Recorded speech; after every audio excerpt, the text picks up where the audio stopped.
commentators, correct?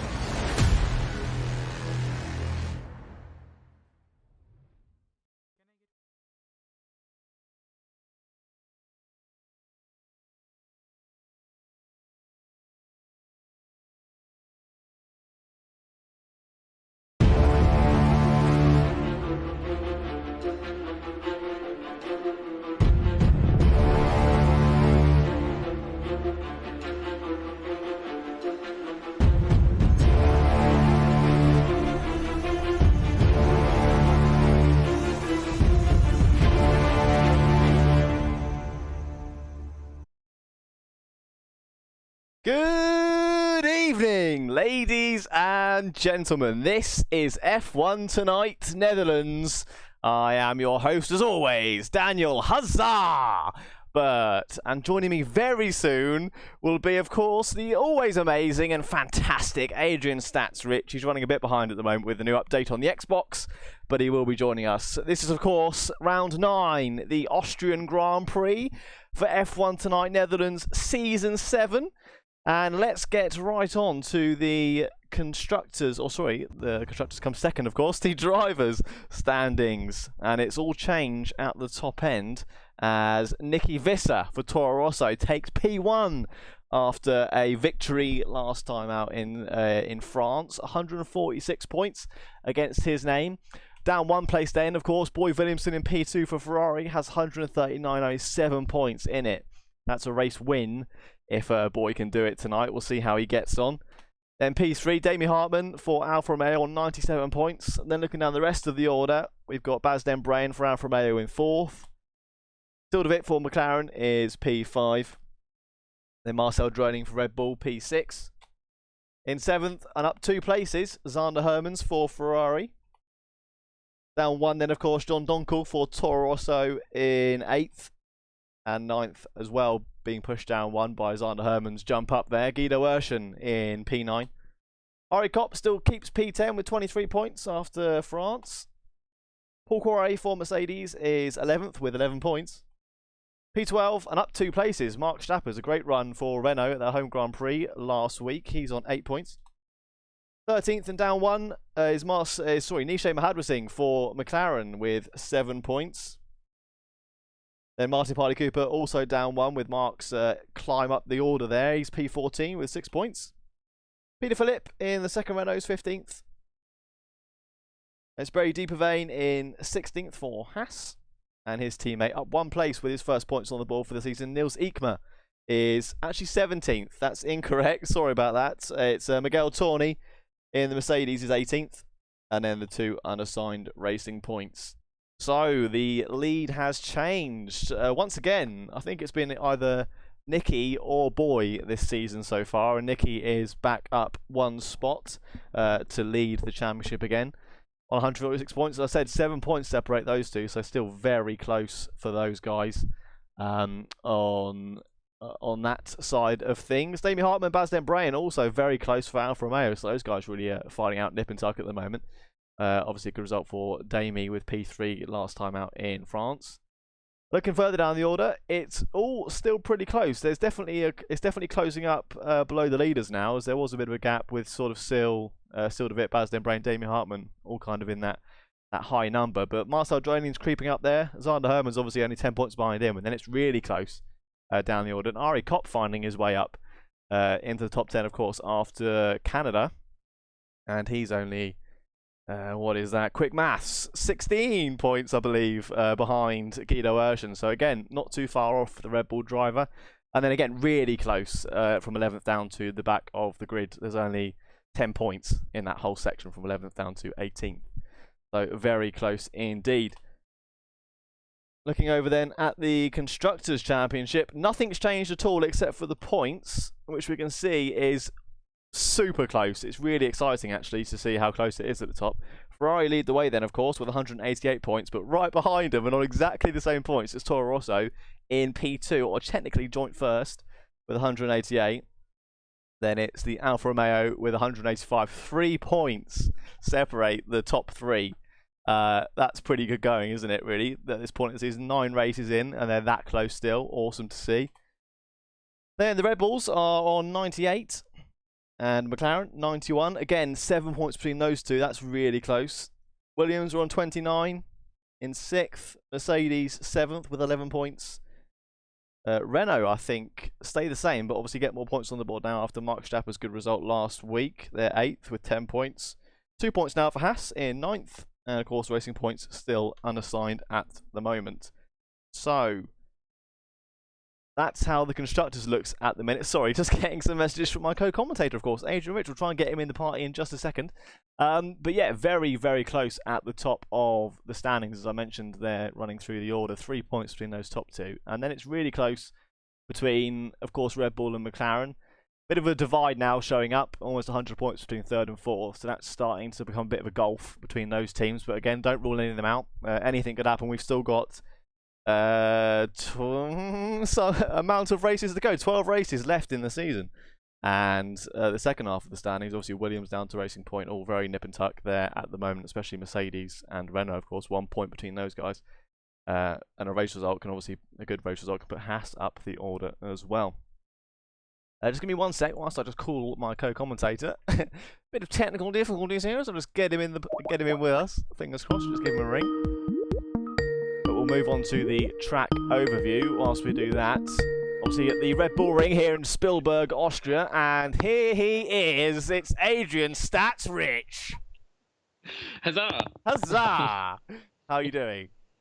Very well, much better now that I'm actually in here. I have been watching the stream, and yeah, very good introductions, and the championship looks really, really close, especially in the constructors I saw. Yeah, crazy. 3 points in the top 3.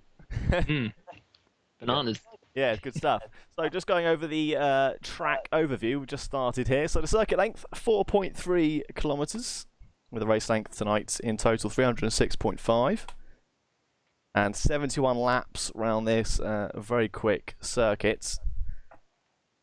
Sector 1 then takes us from the start-finish line up through the Niki Lauda curve, aptly named after the late Niki Lauda, who passed away last year. Up through turn 1 then, the very fast flowing uphill straight, which has a turn 2 in there for some reason. Again, another track, I think, trying to hit a quota on corners. That then goes just before turn 3, which is, of course, that very tight uphill right-hand, almost hairpin-esque corner of Remus. That's turn 3. Then down a straight with no corners in it. That goes to turn 4. Schlossgold, which is the downhill right-hander. Then comes around the sweeping turn 5, right-hand corner, down through Rausch. And that sector ends at turn 7, the Wirth curve, and up through 8. Then a straight uphill blind over onto turn number 9, which is that downhill right-hander. You can't really see the braking zone very well coming into that one. That's Rind. And then the Red Bull Mobile, turn 10, and all of that kink, which could be turn 11, really. That's that kind of sector there. And that completes the lap of the Red Bull Ring. The DRS section point is just before turn 1, the Niki Lauda curve, and that activates all the way up to turn 3. The second point just being before turn 3, and that activates between 3 and 4. The speed trap course being at the end of that sector there. As you come downhill, you're probably fastest into turn 4. Then the final DRS section point is just after turn 9, and that activates, of course, down the start-finish straight. So, Adrian, I know this is one of your personal faves. It is indeed. It is. Yeah, I mean, it's the shortest circuit on the calendar.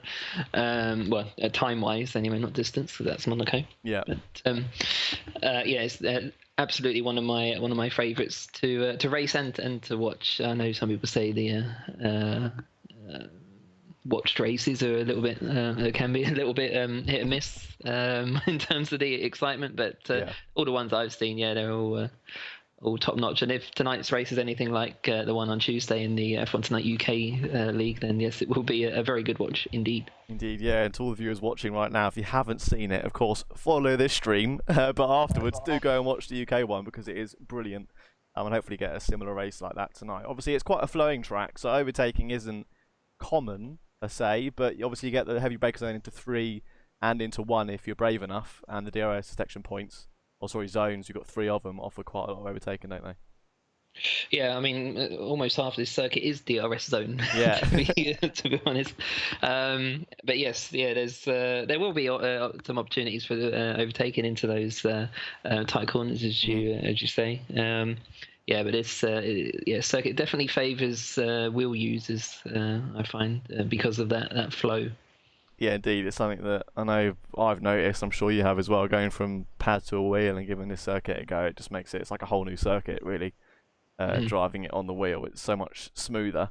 So obviously, like you said, the wheel users tonight will be having a good time, but so will the pad ones, just maybe with sore thumbs at the end of the race. But yeah, really, really enjoyable circuit to drive. We have, for tonight, of course, got a bit of a new feature. We're going to have a hot lap run through. I think it's one of the Renault drivers from the UK league, isn't it, that's giving it to us. Is that am I right in thinking that? Or is it one of the Dutch drivers? No, it's Guido Urshan in the Red Bull. At the Red Bull Ring, of course. Oh, I thought it was... Oh, okay. My mistake then. I thought it was a Renault. But there we go. Perfect. That makes more sense. I don't know why I didn't think of that. Right, let's go over there. And we'll transition over to this hot lap and give you a view of the Red Bull Ring from a driver's perspective.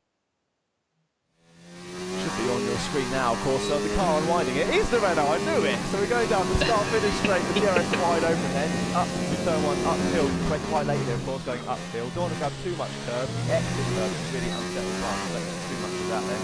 DRS wide open to come up to turn 2. Quite turn 2, we know. Going in anyway. Turn 3 again, uphill brake. That sharp right uphill turn there. Very difficult to get on the power early, so really smooth as you exit turn 3. And of course down the hill and then back up again as it then comes down into turn 4. Downhill right-hander can really get deep in this one if you're not careful, but that's going to take us beautifully there in the Renault as we come round turn 5. Turn 6, particularly difficult, you can really again go deep here on the outside, open here on the curve, which is done beautifully to avoid too much of there around turn 7. Then comes back uphill through turn 8, and then as I said in the back overview, uphill to where it's blind into turn 9, very fast, down 2 gears there as you go around the right-hander, and then avoiding turn 10, that curve there can really ruin your lap, so don't want to get too much of that. As you come round the final corner, complete a lap of the Red Bull Ring, beautifully done there in the Renault. First-person view as well, really nicely done indeed. Yeah, that's Mark Stappers we were watching there. Yeah, apologies. Guido Urshan did also upload a lap. I thought we were using that one. But, okay, sorry. That's the only one I can see, so I just went with that one. But we'll take it. No, not a problem. No, it's a fantastic. No, it's a very good, very smooth lap from Mark, and yeah, he uses cockpit view in the races and no assists as well. It's quite a rare thing in the Dutch league. Anyway, I know there's some in the UK. League who do use none. Right. Do you want to run us through runners and riders that we've got on track at the moment as Ring Q1? Yes, absolutely, no problem. So we've got both of the Ferraris here, Boy Williamson and Sander Hermans, currently leading the championship, I believe. Tied, aren't they, on 188 with Alfa Romeo, who have and they have both of their drivers here, Damie Hartman and Bernst Brian. Yeah. Still de Wit and Nisha Mahadra, who were 1-2 in qualifying last week in France. They're both here tonight. Guido Urshan and Marcel Dronig in the Red Bulls, the home team. They're both representing their team's country. Barry Deepervane and Niels Eekema, the two newer drivers, both here in the Haas. Mark Stappers, who we just saw in that hot lap, and his teammate Peter Phillips. Oh, and Stappers has lost it. Sorry, Stappers has just crashed out. I missed that one, sorry. Out of Q1. No, not a problem. That was at turn 1, just as I was talking about him. It was very early commentator's curse there. But yeah, no, both Renaults will be racing. I've got John Donkel as well, and Nicky Visser. They're both here tonight in the Toro Rossos. Paul Correa and Miguel Torni in the two Mercedes. They're both here as well. Ari Kopp in the lone Williams. His teammate, I believe, is the only one not attending. That would be the 18 drivers.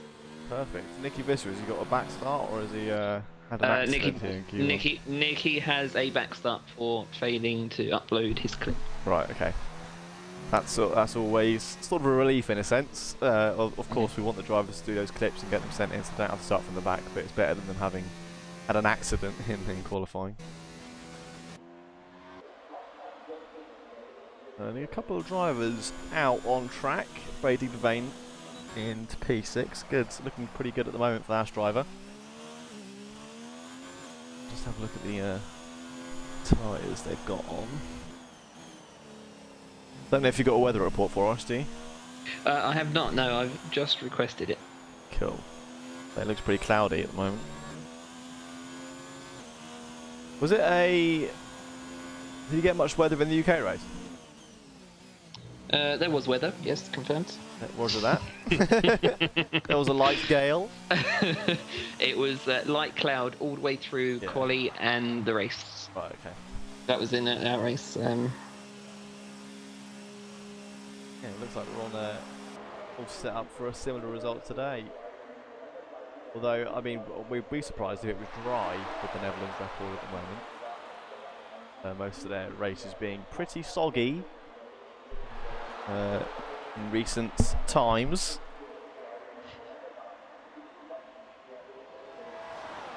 All drivers coming to the pits. 4 minutes to go. We've got 4 drivers still out. Niels Ekma, sorry, come round back to 2 at the minute. It looks like we've got the same weather in this race and quali as we had in the UK one. Very white good. Clouds were out. That'd be good then. Bit of closer racing on the cards. I'd say the rain, although could be entertaining, it does make sometimes the racing a bit tricky with all the safety cars that come out. Indeed. Hopefully we'll see less of those tonight. Whilst we're just finishing up Q1 here, we'll have a look at the driver focus for this race. That, of course, being, as you touched on in the sort of runners and riders overviews, that's the home team, Marcel Droning and Guido Urshan in the Red Bulls. So Marcel Droning's up first. He's got 8 Grand Prix entries this season, which is 100% attendance, of course. That's his 9th today. And 1 podium at Monaco this season. 0 poles, 0 wins, and a current form of 3rd, 7th and 9th last time out in France. So, pretty well-rounded driver, isn't he, Marcel? Yes, he is indeed. He's one of those drivers who he actually wasn't. I hope he doesn't mind me saying this. Wasn't too impressive last season, but this season, yeah, he's always been kind of top 5. Really, often see him finish 4th and 5th. I know he's slipped down the sort of on his form there in the last couple of races, but yeah, no, I expect him to be bouncing back imminently. Yeah, especially the driver that can get on the podium at Monaco. That's no mean feat. So if he can do it there, he can do it anywhere. We'll see how he gets on first season. Guido Urshan then his teammate, 8 Grand Prix. Of course, this being his 9th, so again 100% attendance for him. Those two looking good. 1 podium, which was the first race of the season in Australia, and similar with the poles and wins, 0 for him. And current form of 5th, 8th, and unfortunately a non-finish last time out in France. But again, another strong driver, pretty strong pairing in Red Bull, isn't it? Oh yeah, it is. Yeah, and this is actually the second time they've paired up as teammates. They were formerly at another team that I can't remember from season 4. It literally just eluded me just then. I think it was the Hass. I think it was the Hass back then. But anyway, yeah. So Guido, he has won races in previous seasons. I think he won. Well, he did win in season 6 at Canada. He's had many podiums before and after then as well. Yeah. But yeah, it's very, very strong pairing between these two, and their sort of friendship goes back quite a long time as well. I don't know. I think it actually goes back beyond the beginning of F1 tonight. Yeah, good stuff. Good bit of synergy in amongst the team. Indeed. Nice plug.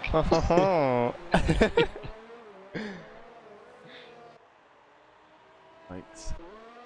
see who we got. Only 2 drivers venturing out. We've got left session.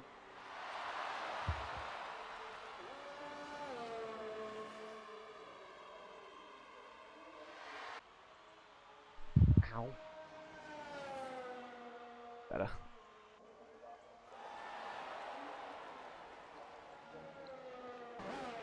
Good journey there. I think that was in the pits. That was indeed, yeah. Good. Let's get these yellow flags when someone retires. It doesn't really help. Only 2 drivers actually on track at the moment, and that is Bazden Brian and Miguel Torni. Yeah. Both of which on the hot laps. Oh, no, sorry. Baz is not on the hot lap. He's coming in. Well, it's good that Miguel is. He's 1/10 up at the minute in Sector 1, it looks like. Obviously, he needs this to get through to Q2. Just to bump himself up, I think it's the top 15 drivers will go through to the next session. He's just below 10th place pace in Sector 1. That's not too bad. That'll do. Keep it up, Miguel. Needs around a 29.3 in the middle sector for P10. He's got a 29.6. Okay. See how he gets on as he comes round turn 9. Oh no, I think he might have invalidated it at some point there. He's come into the pits. I don't think it was an invalidation, but it was certainly slower than his best, so he will be starting 16th. Yeah, looked like he got a bit of oversteer around turn 7 on that lap.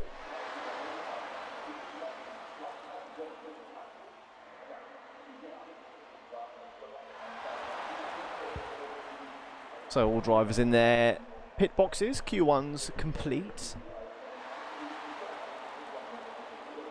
So worth keeping a look out for tumbleweeds in the race. We know they're in game, so watch out for that. I had to watch that back 2 or 3 times. Well, they're there, so make sure you're on the lookout. Boy Williamson then in first place at the minute, very close to Bazden Brain in the Alfa Romeo behind him in P2.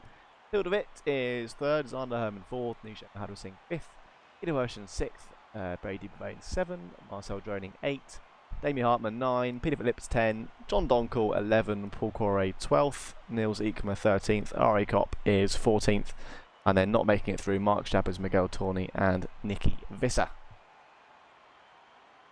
All the red and orange teams on the top 5 there. Yeah, not bad going. Good to see some orange up there, of course, being a well, sort of nearish. The Dutch, it's a big Dutch friendly track, isn't it? But it's actually not in the Netherlands. Yes. Yeah. I think it has more Dutch spectators than any other Grand Prix. Yeah. Apart from Belgium. I don't know if Belgium has. Oh yeah. Similar numbers. It's definitely Austria though, isn't it? Where you see all the orange come out. I guess it's probably closest to the Netherlands. And it's also the Red Bull Ring as well, which obviously Dutch are big fans of because of Verstappen. Yeah. Yes, indeed. And the Red Bull normally run pretty well here, don't they, in real life? So Q2, most of the drivers will be giving away their strategy choices as we see what tyres they pop on for their first outlaps. Yeah, as we've seen quite a few times with the Dutch guys this season, it's a bit of a half and half. They split down the middle between soft and medium. Oh no, a bit more medium now than soft. Oh, now a lot more medium. they're overcooking.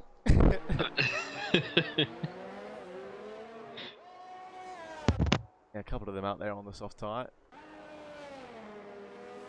Of course, you're a man that knows it all when it comes to strategy, Adrian. So, what's your preferred choice of tyre? For Q2, ideally it would be the medium tyre if you've got the pace to go through and get into the top 10. That's what you want to aim for. Yeah. If not, then the soft tyre will suffice, and you can use the medium tyre at the end of the race. It's certainly going to be a 2-stop strategy for most of the drivers.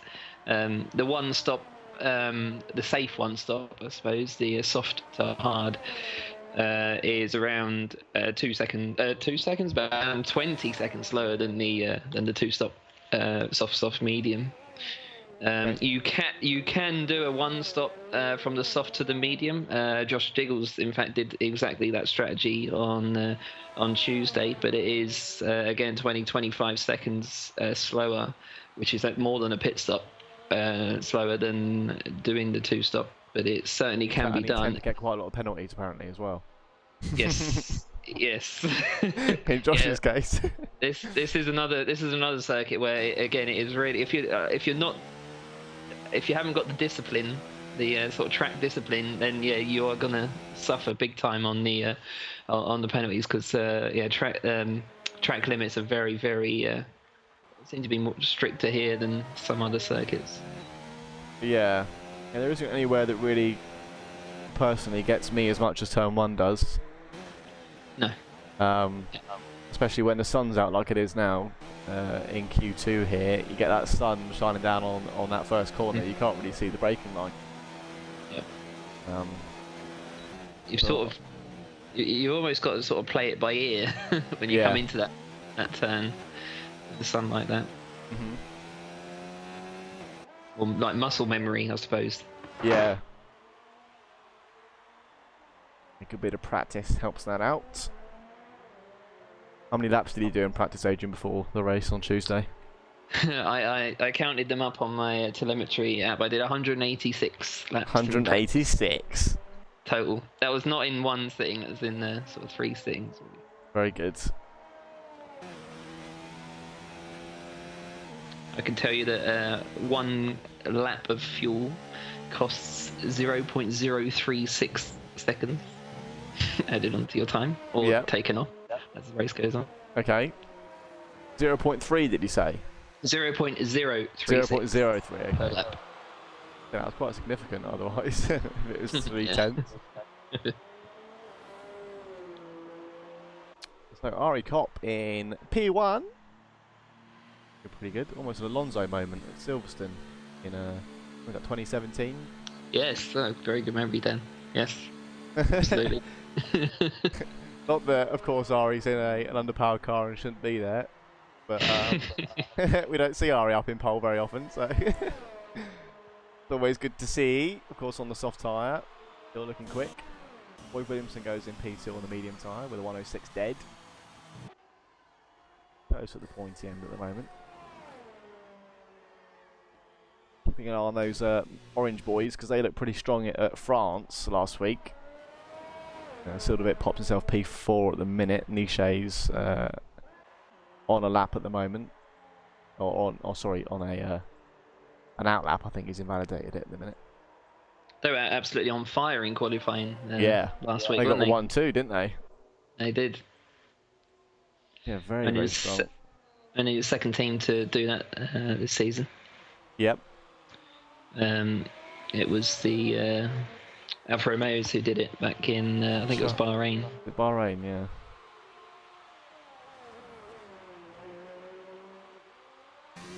Got a bit slippery through turn 1 to Nichet. Easily done if you get a bit of that exit curb and just put the power down a bit too early. It's quite slippery there. Same with turn 3.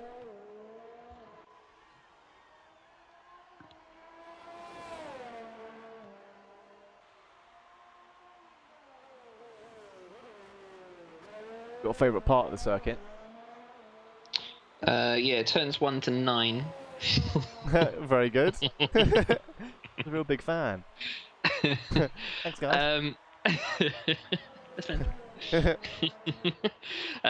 No, I really like the middle sector. Don't so much like the final sector, only because I just don't know where people are gaining all the time. There, I seem to lose about 3 or 4 tenths sometimes on other drivers. Perhaps I think a lot of it's through turn 9.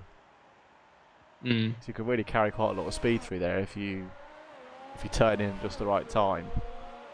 But it's again, like you said, it's one of those tracks where you can get these corner cutting penalties so easy. if you turn in a bit too soon and then you validate your lap. So, but yeah, I'd be inclined to agree. Everything but turn 10, really. You get such massive curbs.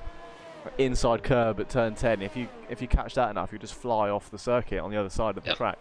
Yeah.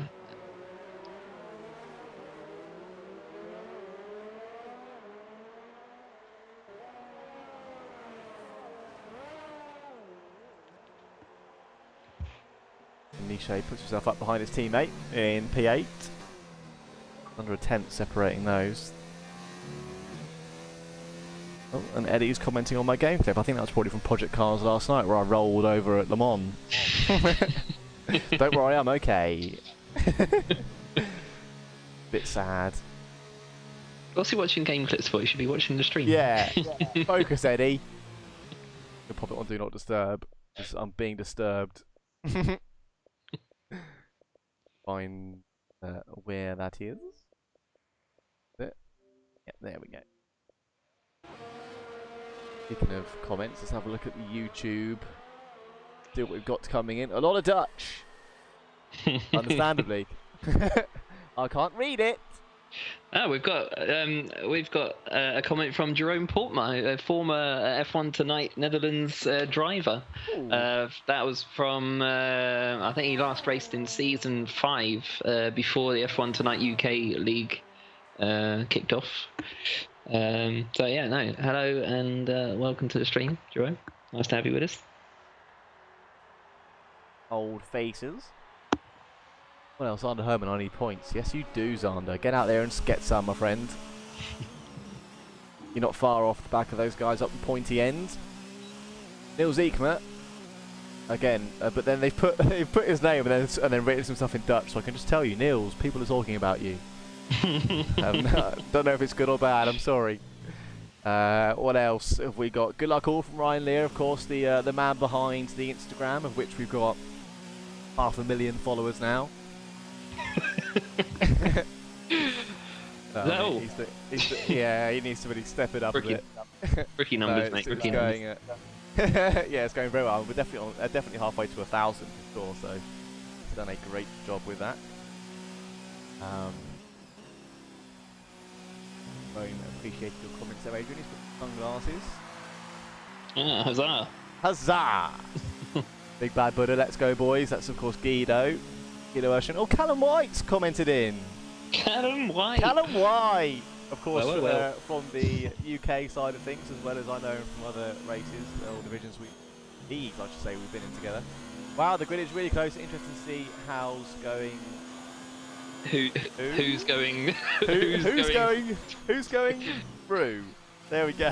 Sorry, I had a small seizure as I read that run out. One thing I will say for Callum, he's a much better driver than he is at English. Yeah, he had a great race on Tuesday.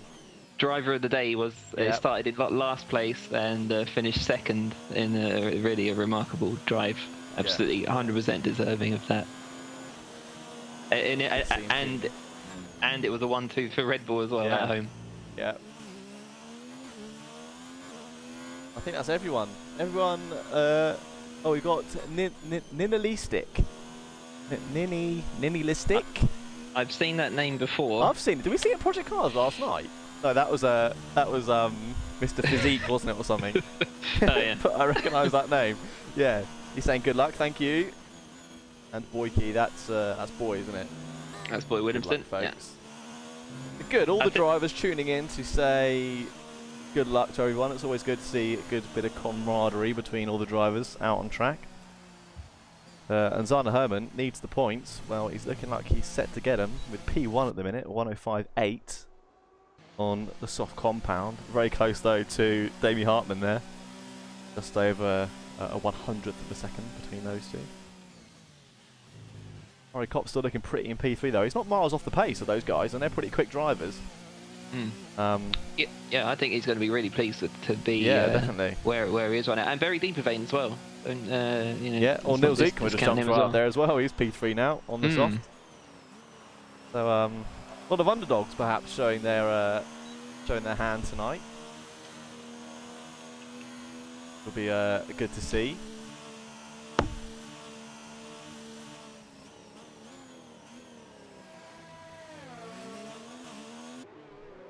minutes left, so maybe a couple more laps if they feel like they need it. Sildervit just Sildervit's driving yeah, he's driving a £1 million lawnmower. Yeah. Or €1.1 million lawnmower. Yeah. Hey, wow, he really is taking to that grass. Quite a lot there. Doing a bit of trim. A little bit more there. He's actually done 4 laps on those medium tyres, so Say 4 laps presumably. On the grass. I wouldn't be surprised. I would not be surprised at all. Yeah, well, he needs to get his skates on because, of course, he is one of the drivers in the drop zone along with Guido Urshan, Don Donkel, and Paul Poiret. He's out of fuel, in fact, because he's foot to the floor and he's doing 100 miles an hour. I think it might be game over. Still to win. If you can get out of the pit, with 1 minute and 40 to go, that's pretty much the limit. Yeah. If you're going to make it, I don't think he's going to do it. He's not going to be going through. No, that is going to be Sildervit out as it stands. Paul Poiret, they put himself up into P10, so that's good work from him. He is at the moment he is going through. Still got Guido Urshan and John Donkel to set some times though, so we'll see how they get on. They're on the same compound as well, so this will be fair and square. They can topple that time for 106.2. What you need to get through at the minute.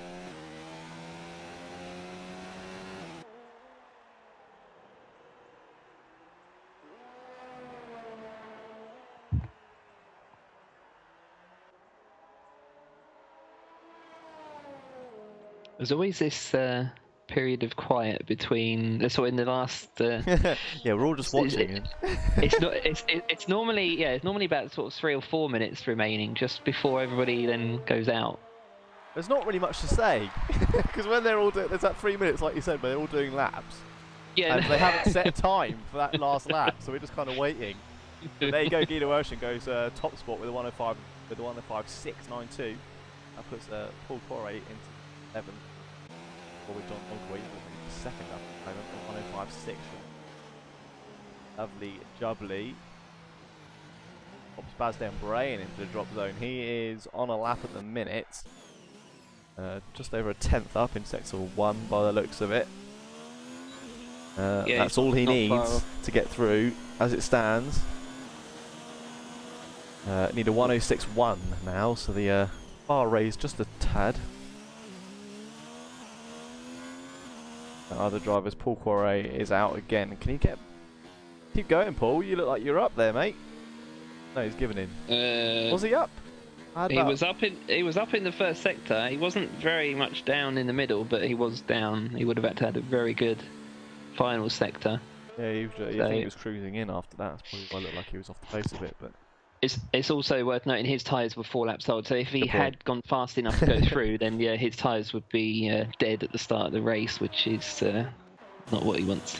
Yeah, definitely not. As Bazden Brain goes P1 with a 105.3, ever closer to that 104 mark, which I'm sure we'll see some drivers dip below in Q3. Marcel Droning will be the last one to complete a lap, perhaps. Yeah, he's still in the RS mode 4. I think he's going for it. No, he's not. He's going to the pits, I think. So, drivers then not making it through, unfortunately. Peter Philip, Paul Poiret, Marcel Droning, and Sildervit all lose out in Q2. But they'll have free tyre choice, of course, for the race. So, could be a blessing in disguise. We'll see how they get on. Yeah, arguably some shock dropouts there in the form of Dronig and Sildervit in particular. Yeah, definitely.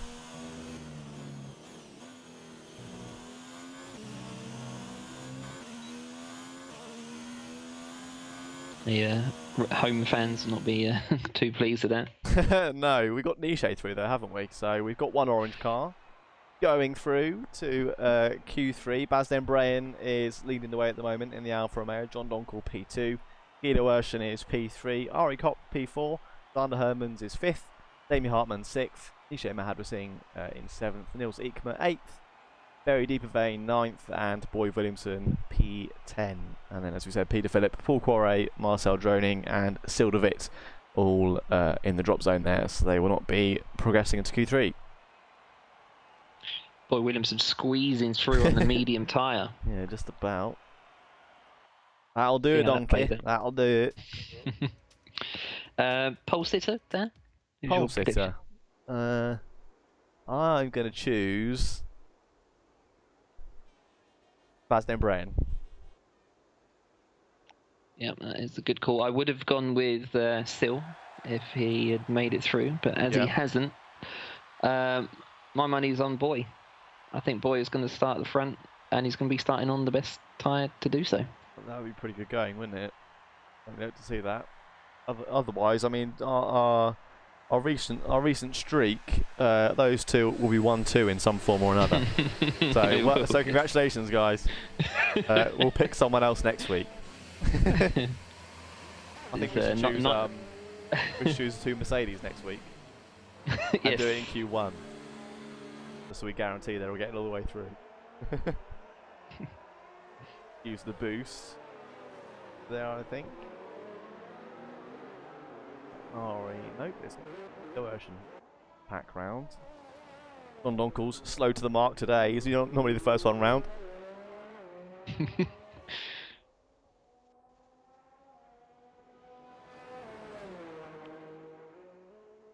Is there any particular way you like to approach Q3, Adrian? Do you just like to have a bit of a feeler lap? And I know obviously at this point you've done 2 sessions already, so you kind of have a feel for it anyway.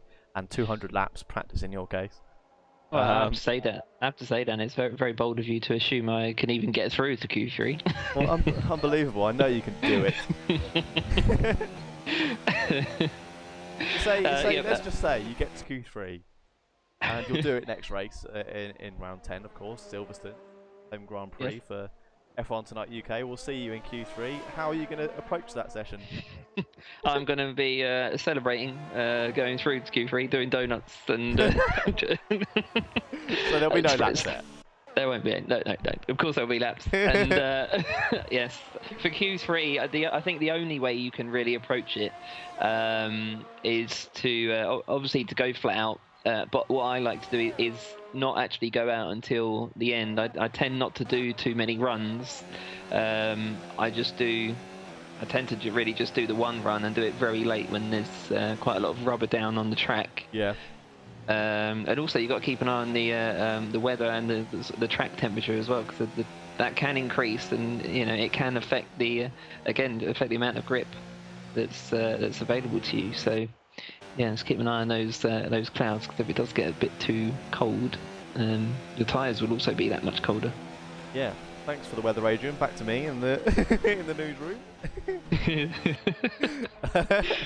Thanks Dan for the travel. Yeah, and now for the travel. A lot of traffic on the Red Bull Ring today. But yeah, no, absolutely, very true. I quite like doing. I like just going flat out, but I do like doing a later lap, like you say, but for a different reason. I like doing it because you get to see the delta to the pole time. Or just your time, so it just gives you a bit more of it gives you something to aim for. Indeed. Speaking of aiming, sorry, Deeper Vein's just gone top with a 5-5. Beautiful. He had a purple middle, and a purple final sector as well. That is, that is a very impressive time there. Yeah, very good stuff. I think was it Baz that just dipped into the 105.3s in Q2. Yes. So watch out for him as he comes along later on in the session. Still in the pits at the moment, but yeah, like you say, Bo Deeper Vein, cracking time there. So certainly, it's one of those tracks, isn't it, where you get a lot of drivers who maybe aren't quick elsewhere normally find a lot of speed at this one. Would you agree? Yes, and vice versa as well. You can have drivers that are very fast on other circuits and really not so much here. Yeah. Niels Ekma's on the medium tyre in Q3. That is very unusual. Interesting. Yeah, that is. We'll see how he gets on. If he goes pole, then fair play. Maybe he's saving some softs for the race. I don't know. But yeah, interesting strategy. I think he might be pitting. Yeah. If if any of the viewers know why he may have done a medium lap, Please let us know. Answers on a postcard. Yeah. People still do that? No, I was about to just give them like a PO box. I couldn't think of anything funny, so I left it.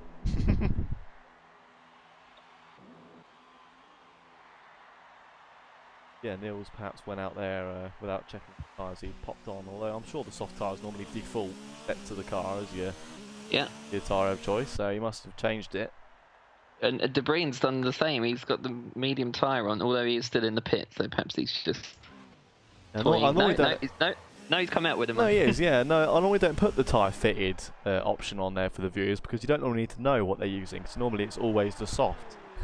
But I'll put it up there just because obviously people are playing a bit of a strategy game in Q3 here. So Baz and Niels going for long runs in Q3, whereas the others are going to have to stop a bit sooner. I can't work it out at the moment. Maybe they're putting some rubber down for themselves with a tyre they can use. I don't know. Maybe, yeah, maybe. And rubber in the track. I feel like I should know. It's really annoying me. There can't be any reason, surely. It's not the fastest tyre. But then again, Ari Kopp's put them on now. For God's sake. I can't work it out. I was just trying to think, is there a rain in the race? But then that wouldn't matter because none of the tyres you use in this session affects your race, except for you don't have that set. Yeah. Or you do have it, but it's a worn set. So unless they're trying to just save soft sets for the race, but like you, I can't fathom that one. Maybe everyone's doing a 3-stop. Yeah, maybe. To be fair, the 3-stop is only about 10 seconds slower than the 2-stop. It's perfectly viable as De Bruyne just goes wide at turn 1. I think he's invalidated that lap. David Hartman goes fastest at 105.4 for him on the soft tyre.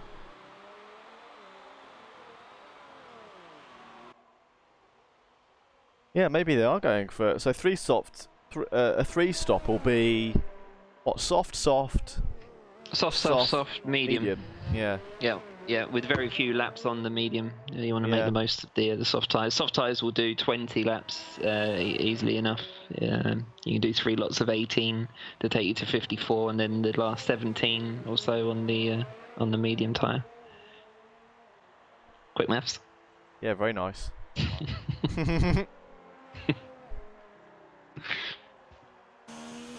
Don't tell him, but I'm reading off a script. Well, it's surprising if you've got something written down in front of you, Adrian.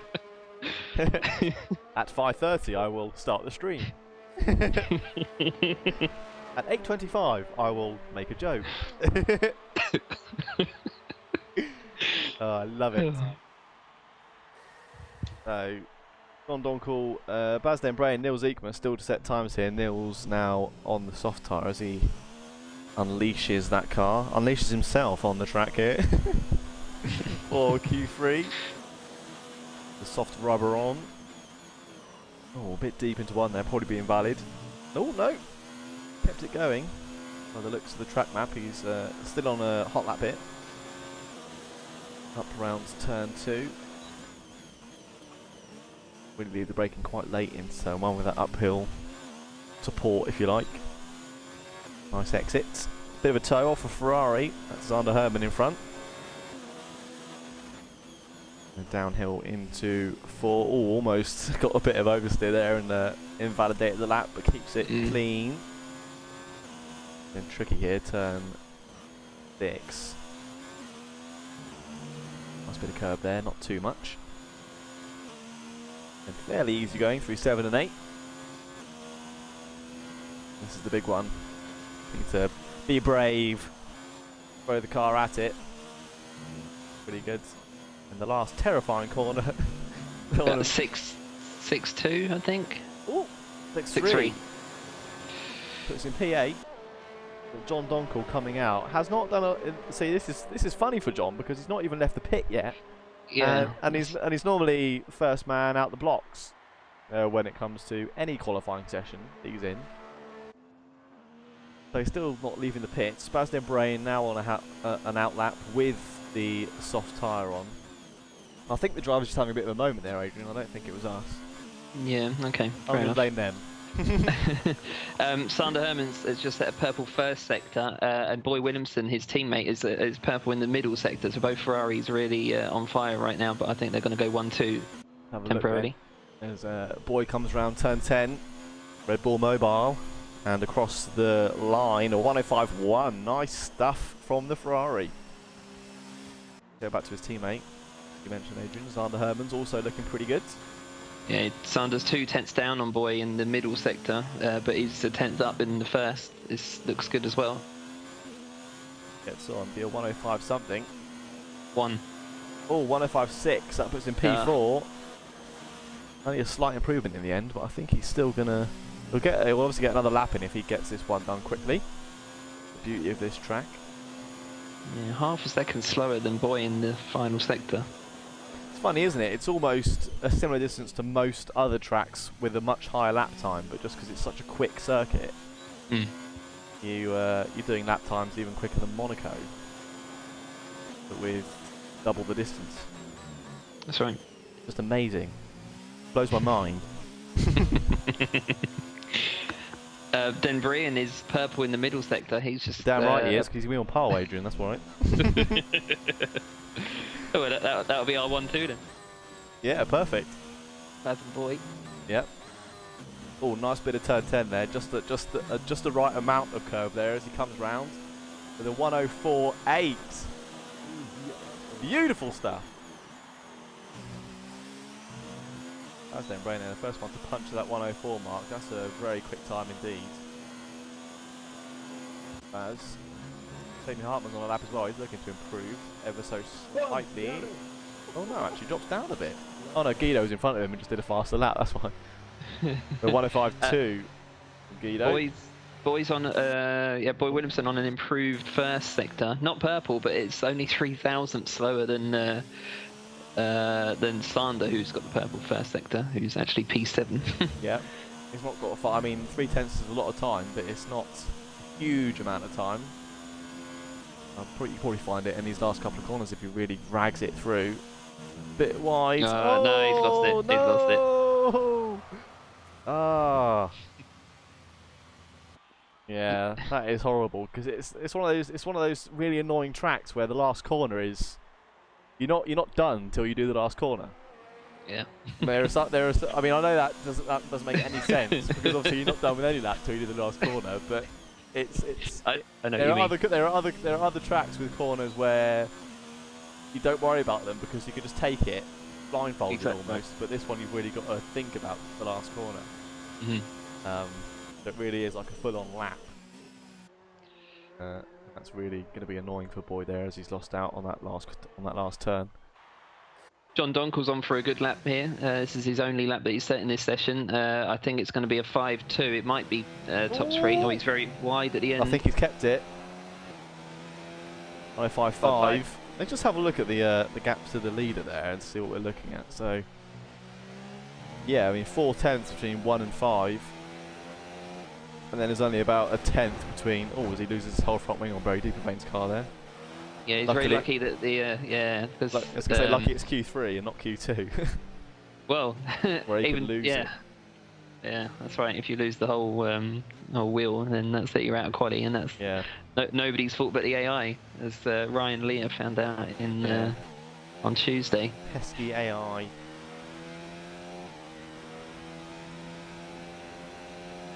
So there we have it. Q3 complete. Check that box. We called it, didn't we? Again. We did. We always do. Because we're the best. Around. No one's going to ever bring you down. So, Basden Brayan is P1 with a 104.8. The only driver there to break that 104 barrier. Then in P2, Boy Williamson for Ferrari. Third, Nisha Mahadov for McLaren with Guido Ocean for Red Bull, P4.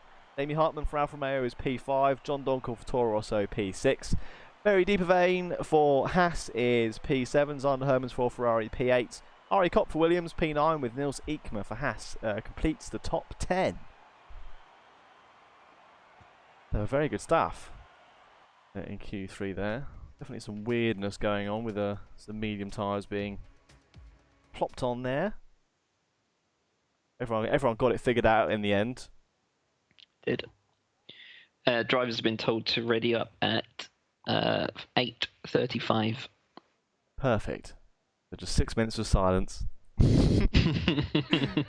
I'll just leave you to think about life. How long's the Pokemon theme tune? It's not 6 minutes. We could really sing it really slowly. We could. Extended version. Yeah, like a sad one.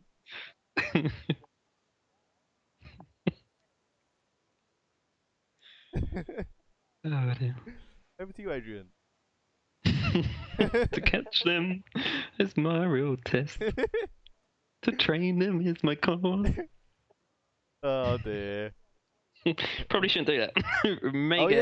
Copyright. Well, we didn't sing it that well. No. So I think nobody knows what that is. We should be fine. That was terrible. We sang it really slowly, so they'll never recognise it. So, call for a winner? I think. Part of me wants to say Nicky Visser. He will be starting from the back, but he is one of those drivers who can just do so well from back there. Obviously he'll be starting with fresh tyres, and he's got some blistering pace around this circuit. It could be him, but I don't think it will be. I think it's going to be Boyd Williamson. I know I called him for pole, I'm calling him for the win. Copy that. Well, we're doing exactly the same thing then, because I'm going with Baz. So fingers crossed. Yeah. See how those guys get on. I'm thinking Baz for the same reasons you were thinking maybe Nicky, because he's one of those drivers that can start at the back and come to the front, but he's already at the front. Yeah. Done all the hard work. Got it all out the way. He's got it wrapped up. With a bow. Just 71 laps of cruising. Yeah, cruising to the finish. Yeah, certainly not the case. I'm sure. Well, I mean, I'm sure, it'd be great if it was. I don't think it will be. 71 or 100% races in general, pretty tough. Especially, it's quite hot today. It is. Pretty muggy. Glad I'm not racing. I just get to sweat in the comm box instead. Apparently the weather will be cloudy shortly after the start. Then it goes back to sunny, and then it goes back to cloudy again. Okay. So this kind of hot, dry, sunny weather we're getting here at the Red Bull Ring this evening, perfect for tumbleweeds. Well, you say that, but the last one appeared when it was absolutely chucking it down. Yeah, no, that was weird. But heavy rain. It wasn't rolling along the track. It was just sat there, all moist and soggy. All moist and soggy. Nowhere to go, nowhere to roll. Or tumbleweed. Eddie's asking, so what's the winning strat going to be? Well, restop. Like I said, the three stops viable, but it will, as I mentioned earlier on, it will certainly be the two stop. I think 9 of the top 10 are all starting on soft tyres. I expect them to go soft, medium, with first pit stop around lap 19 to 21, and then they'll repeat that period, and then mediums to the end after that. Two stop then. Certainly. And that's with or without the safety car, really. There's no real difference. There's nothing really to gain from doing the one stop, even if a safety car does come out. Yes, indeed. See what happens. I think chances of a safety car around here sort of lower than most tracks. Yep. Would have thought. But you never know. Never know with this game. No. And also with the very short laps, you have this strange scenario, really, where if you do get a safety car and you have been lapped, then you have to sort of stay in that train. You're not allowed to unlap yourself and catch up to the back of the safety car train, and it doesn't take very much to get lapped at this circuit. As No. I said, we saw only minute 5 laps or a minute 10 at the start of the race, and those times come down. So it's too easy to be lapped. So if you find yourself with a collision, have to pit in, and then just one more collision and another pit stop, and that's it. You're getting lapped early on, and a safety car won't help you. Yeah, I think that happens everywhere. Where if you're lapped and you get a safety car, you can't unlap yourself. Yes, because it happened to me when I season 1 F1 Tonight UK. I had a really good season. That was Australia. I was on for the win. I was a lap down, bear in mind, but I was going to win. And happened to me. I slotted in like P3, even though I was P last. And just after the safety car, I basically had to pull aside and let them all go. Yeah. But the difficulty here is that can happen much more quicker. frequently. Yeah. Yeah. So the drivers get away from the grid.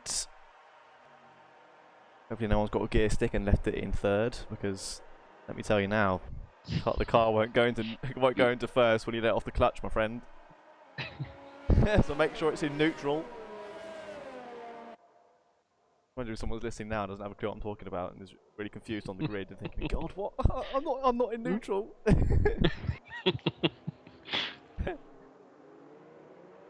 So let's have a look through the runners and riders, give you their name tags so you can see their names in all their glory.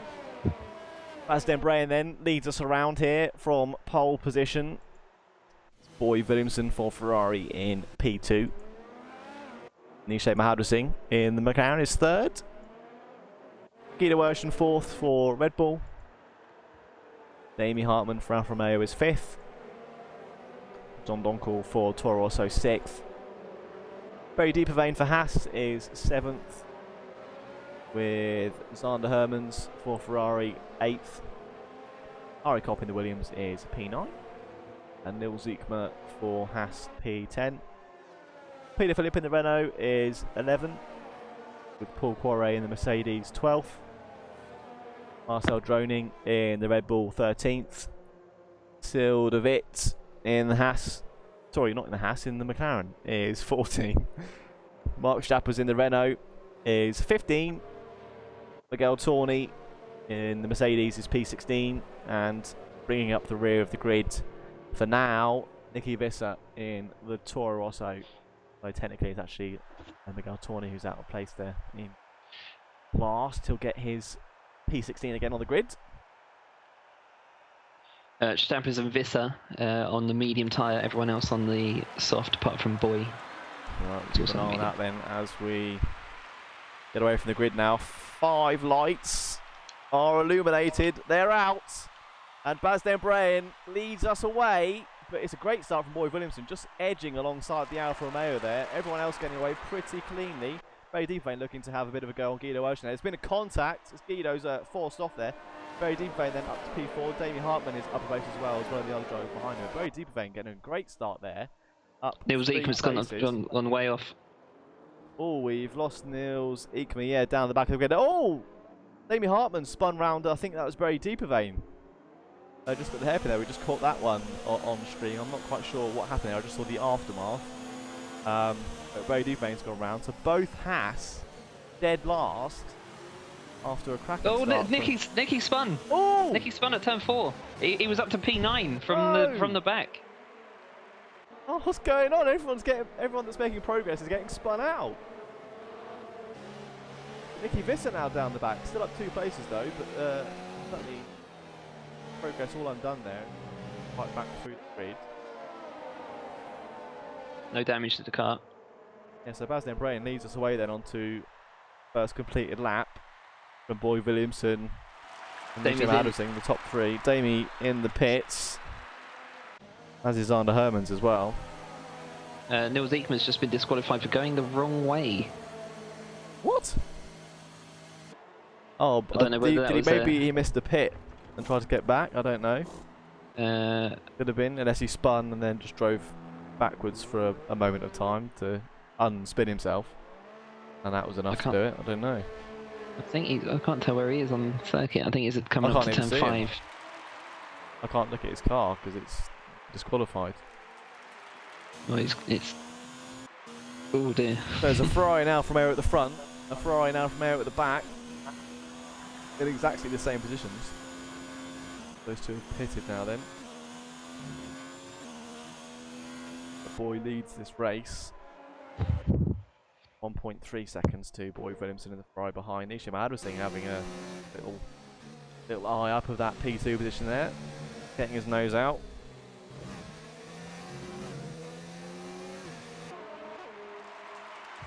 Then Breen controlling the race. Yeah, well, thank you actually there. Nisha Madrusing, of course, starting P3, so great qualifying from him. Another good quali session from the McLaren. John Donkel up 2 places in 4th, and Ari Kopp up 4 places in P5 now, so he's going really well. Oh, Peter Phillips very wide at turn 1. Just lost 2 places there, the Renault. Yeah, let's let Nicky Visser back through. He's up to P10 now.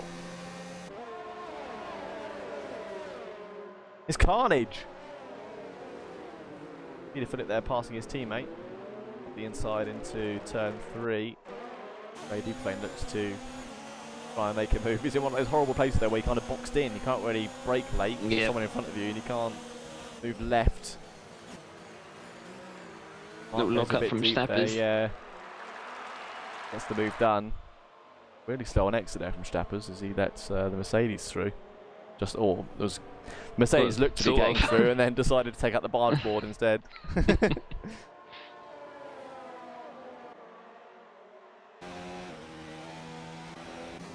Field of it looked to be oh, is he gonna have a go? Yep, through turn 9 on Paul Corey. Lovely move there for the McLaren driver.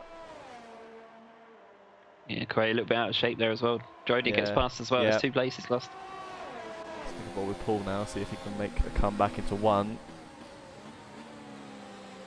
Running deep. Yeah, it's funny how much time you lose just going deep into 1. Even though it's quite, you can kind of just keep going really, but it still costs you a lot of time. Nicky Visser eyeing up the back of that Mercedes now. Bit of a lock up from Paul Corey.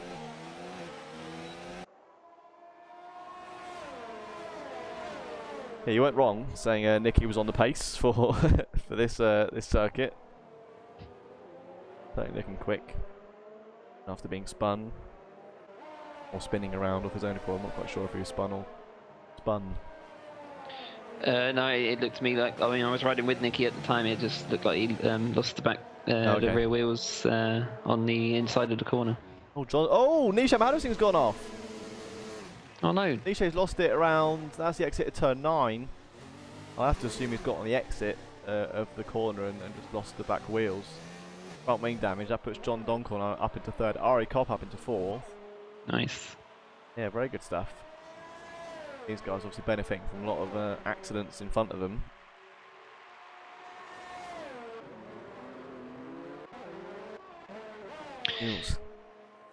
Going on further down the order. Got Miguel Torney making a move here on Mark Stappers, maybe. Oh, forced onto the grass a bit from the Renault. It was just about alongside, but not a lot. Won't appreciate that, I don't think. He definitely had the front wheels alongside the back of that Renault, so he definitely had the right to be there.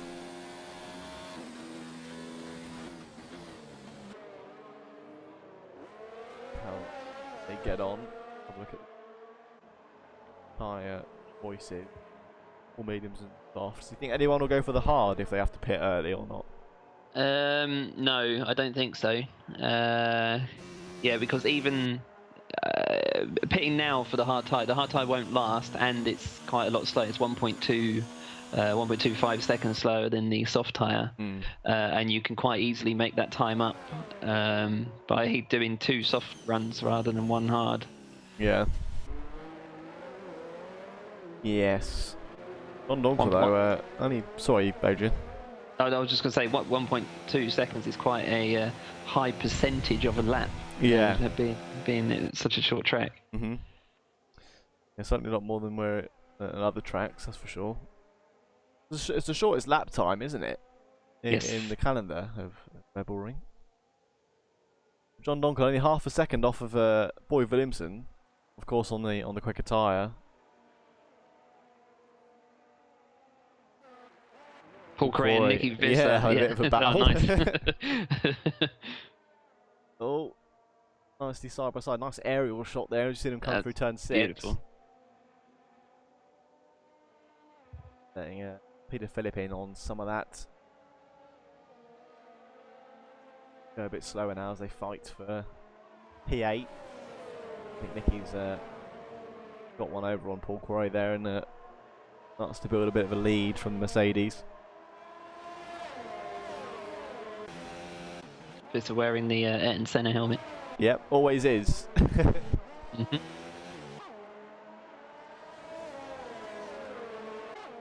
Go for drive like Ayrton today.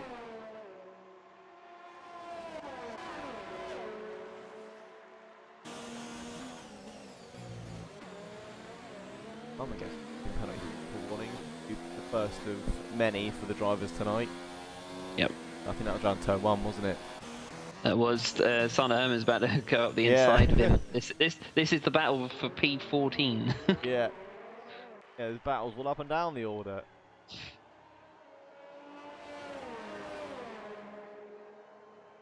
Compound.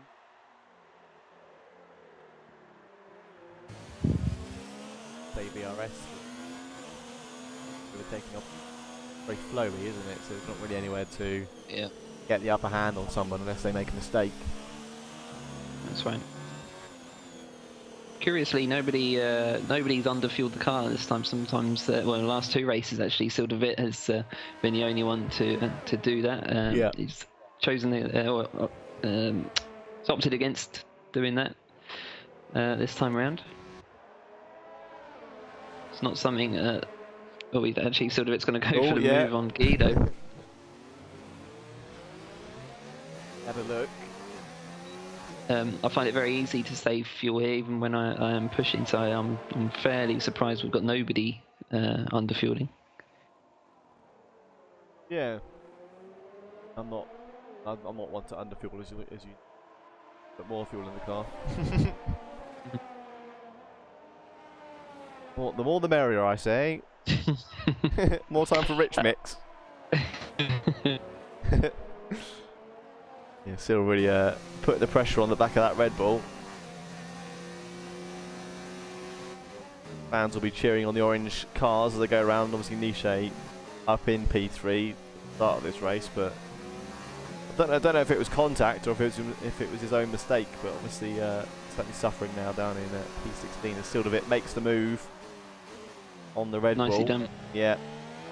Oh, Guido's got the cutback. Yeah. So he's got the DRS. So we'll see how Silder defends.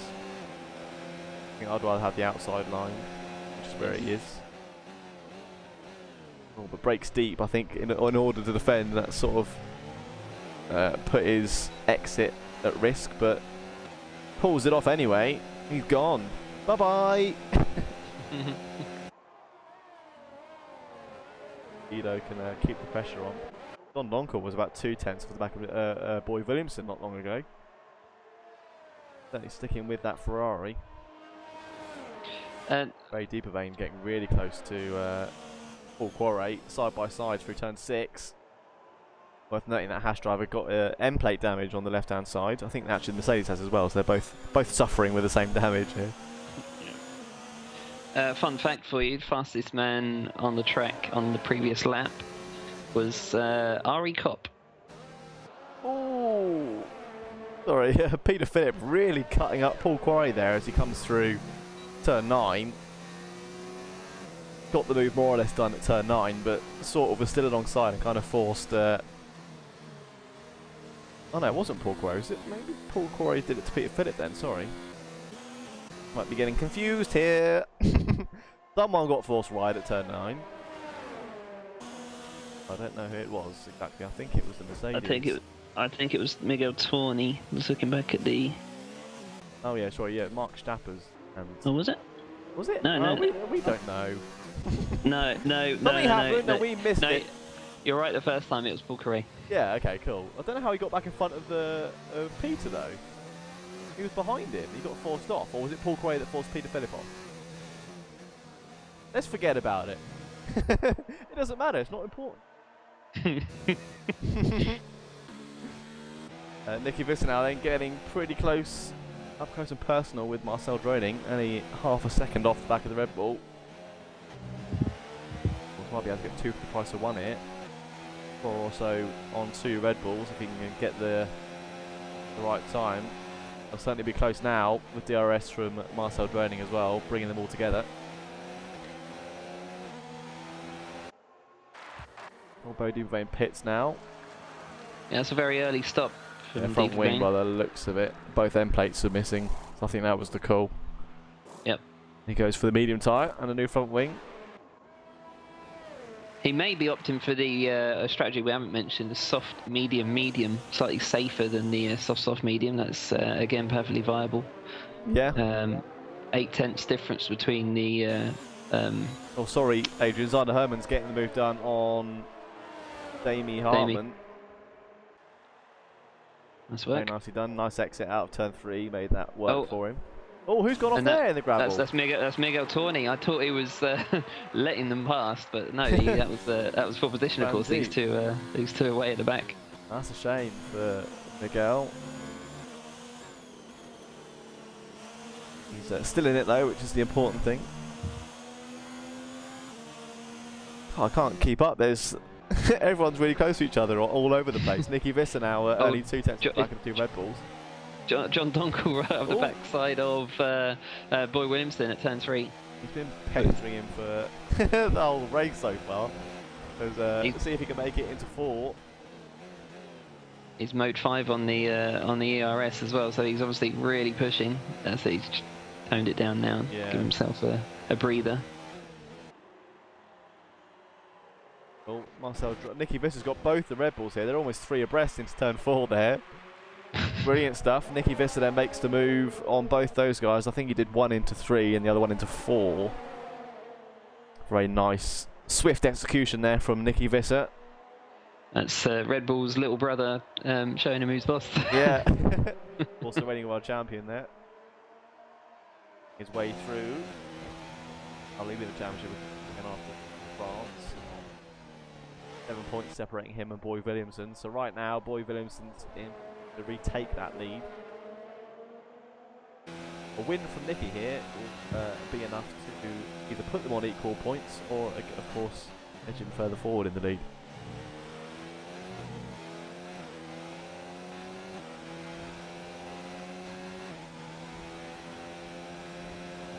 Guido Ocean picks up a 3-second penalty. Third driver to do so.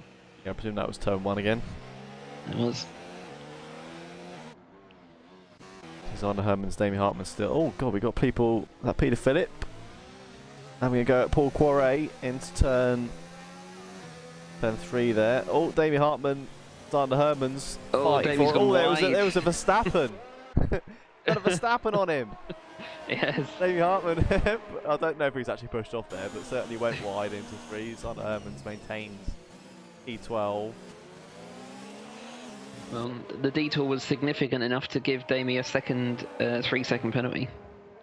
Oh, did it? I didn't catch that. Yeah. Okay, that's not. Oh, and he's gone wide again. What was that, 6? Well kept there. Yeah, turn 6. And Zander Herman's now getting on. Oh, Mark Stapper's getting a bit hairy there on the inside of turn 9. That almost brought Zander Herman's into the back of the Renault. That's brought Damie Hartman back into it though, which I was just going to say, he would have been a bit gutted to see Zander Herman's getting the toe, but he's, oh god, it's all over the place. Zander Herman's almost getting past. Look at them side by side. Both sides around the Renault. Hakkinen Schumacher style there.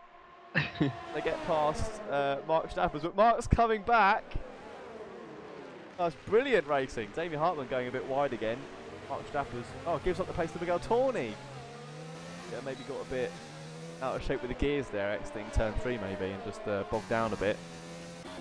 That's Miguel Torni through. And importantly, close to the back of Damie Hartman for a bit of a tow here. Zander Herman's escaping that grasp of the Ferrari driver for a little while longer. I need a breather already, we're only 15 laps in.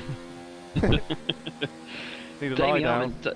Damien Hartman does seem a little bit sluggish out of turn 6, actually, where we saw him almost drift off into the gravel. It seems to be really on the ball on the first sector, but yeah, as soon as he comes around there, he either has to back off or just gets out of shape.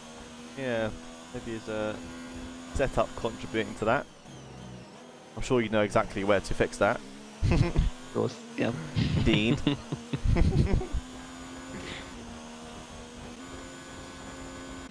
Paul Quarry still challenging Peter Philip here, only half a second or a bit more than that now. Peter Philip getting a nice run out of turn 3.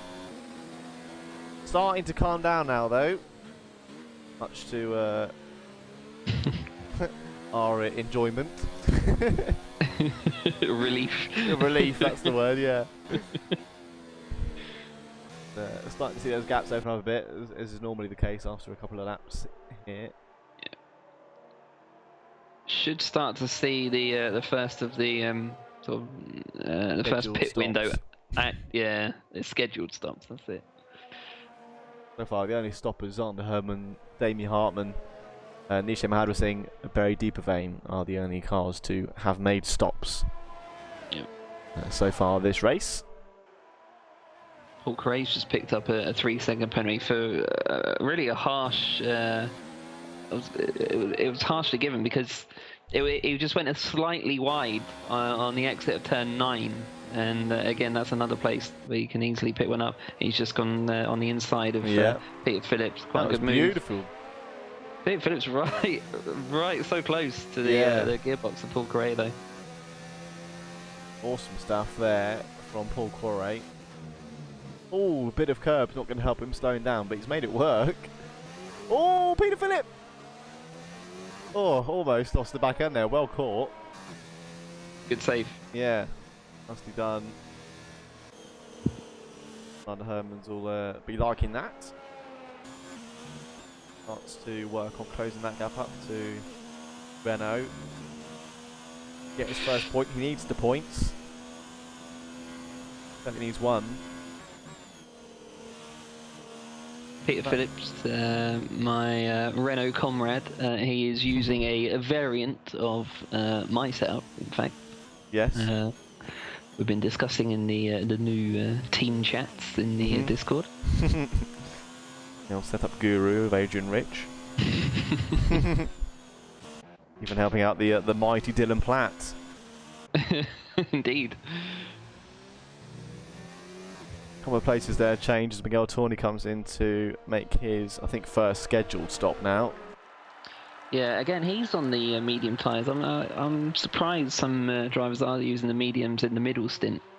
Yeah, because soft medium is the recommended. Or that's right, and it is quite a. I mean, it's quite a safe stop. It's not like you've got to really stretch the tyres out to do that soft medium like you have at some other circuits. But I mean, soft medium is that bit safer, slightly slower. Could also be doing a soft medium soft. Yeah. Probably likely. Thought. But that crossover now being visible with those tyres now as Boy Williamson starts to reel in Baz Brayton. Yeah, half a second gained on the last lap. Yeah. That gap closing down quite a lot now. What is the sort of best tyre life of the soft tyre? You think? Tyre life of the softs, it will start to fade at about 21 laps. That's when you hit sort of the 40% wear mark. Right. And you wouldn't want to push it any more than 24 laps at the absolute most. Okay then. Keeping an eye on... I said Baz Brayton. Zander Herman's making the move on Peter Philip, who's now in P10 and right up the chuff of Paul Quarry as well. So really closing down on the Mercedes. Those medium tyres starting to come alive now. Yeah. The good news for Nicky Visser, who's in P6, reeling in Sildavit.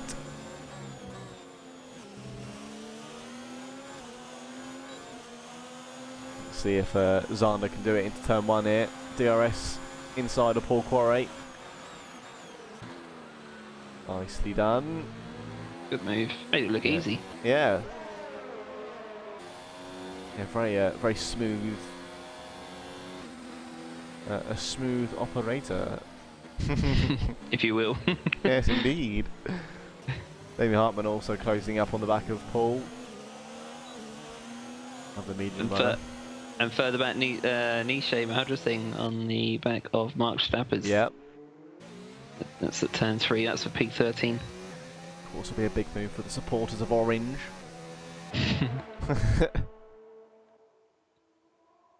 Oh, Nicky Visser gets big dive bomb. Nisha, what are you doing?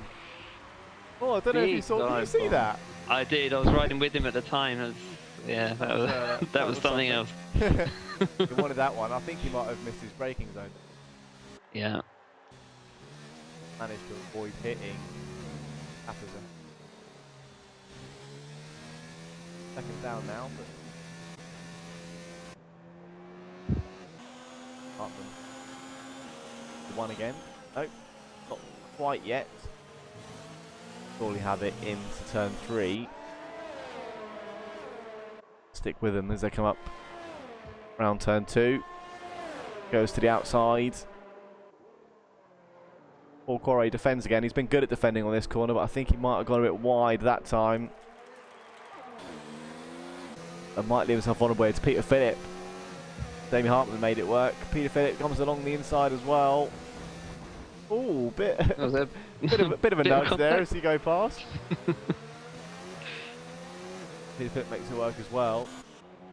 Still a bit past Ari Kopp as he pits, and Baslin Brain in as well from the lead of the race. So there we go then. Lap was that the end of lap 20? Yeah. That cloud rolling in now. Watch out for the tumbleweeds. If we see one again tonight, I'll be very happy. That'll make the race. Ari Kopp then into the pits as well, rejoining P8, but Sander Hermans. No, it's going to be close. They're alongside. Go on, Ari, give him some grief. No, fair enough. Fresh tyres. We'll let them heat up a bit first before you start playing around with them. So he's P9. Didn't lose too much there from that pit stop actually. Only a couple of places there for Ari Kopp, so yeah. That's good going from the Williams. 21.1 seconds is the pit stop length here. Yeah. John Donkel in from P2.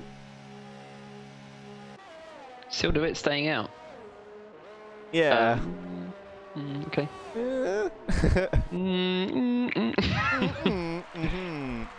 And look, John on the medium tyre. Everyone's going for the medium tyre in their middle stint. Yeah, I'm just thinking Guido Ocean's gone in. We'll see what he comes back out on. See what Red Bull have got lined up for him. They've got mediums as well by the looks of it. Yep. He's on mediums too. Peter Phillips just coming in from P11. What's he going on? I think he might be on the softs. Yeah. He's been speaking with Adrian Rich. See, there we go. There we go. He's paid attention. Peter Phillip for the win. Let's keep an eye on him, see how he gets on. So let's just check that then. If we can bring up the detail for the stops. Can't see stops and tires at the same time, but yeah.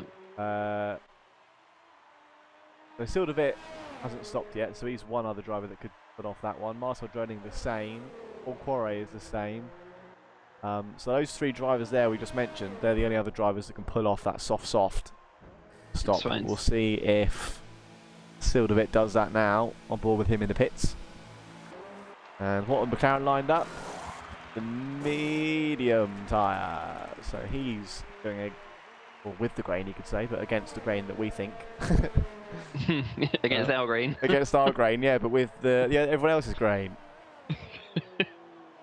He rejoins in P6. So again, drivers really not losing out too much in these stops. Yeah, Paul Correa in as well. And he's gone for the medium. He's got a stop go by the looks of it, which is really going to help him out. Gets underway again here. Mohadrasing may have another go at Mark Stappers for P11. Stick on one with him now then. Up the hill. By go, I hope I don't mean dive bomb. Yeah, no, he's not better off. Oh! Bit late on the brakes. Nice exit though out of turn 3. DRS. And not much ERS. Save some of that. Peter Phillips having a look at Barry Deepvein as well. Going for the outside of turn 4. Nicely done. Makes the move work into P13. Droning's in as well. We'll see what tyre he goes on. Yes. John Dunkel's just set the fastest lap of the race and 1:08.9. Mediums. so Peter Phillip, the only driver to take the faster strategy, we think. Yes. Come on, Peter, pull it off. And do it. The two Red Bulls come out line astern again. They have been most of the race. I'm just thinking with the 3-second penalty for corner cutting at turn 1. Yep. Real pain in the bum, that corner.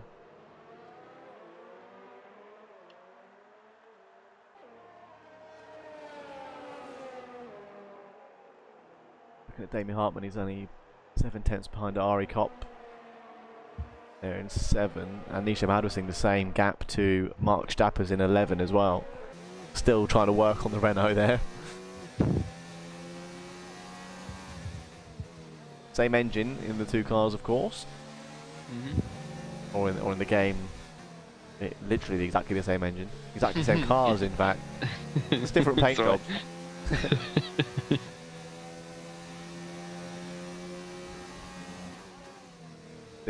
Stappers looking a bit squirmish through 9. Let's let Nisha Madwissing get on the back of him a bit more.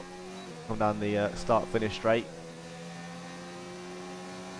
I think I'd rather save the overtake to turn 3 so I get more DRS. Yes. Which is Nisha's done exactly that. And he keeps it. Mark Stappers, you can see that red light flashing indicating that he's saving energy. Into turn 3, that's making him slower. Nisha gets the move done on the Renault. See if Stappers will come back now. I think he's a bit too far back, unless he does another dive bomb. Gives him the a taste of his own medicine here into turn 4. No, that's not the driver that Mark Stappers is. It's not. So Nisha did not. Takes the medicine. I've got that for a long time. Lovely. I love it. That was very good. Keeping an eye on those front runners, of course, the only guys that have started. Oh, the only guys still on the. Talking about. They're on the mediums, they started on it. So did Damien Hartman, Nisha Madwissing and Mark Stappers. Well, Nisha actually didn't start. He did earlier. Closing those tyres early. 12 seconds to gap before. Thought he's safe at the minute. Yeah. Try and pit with Nicky if he can. And obviously he's got to make that call first. It's a real testament to Nicky's ability that Boy is now racing Nicky. Yeah. Yeah, certainly is. Very annoying where the two started. Yeah. So do you think their strategy just to reverse the other ones that started on the soft, is it? Yes, I'd imagine so. They will certainly pit for, well, who knows what they're going to pit for, but I would pit for softs and then softs again later on. What do you reckon? In both cases. You want to have a bet they put hards on? Oh, probably. We'll see. Don't work in Baz Brain's favour if they do.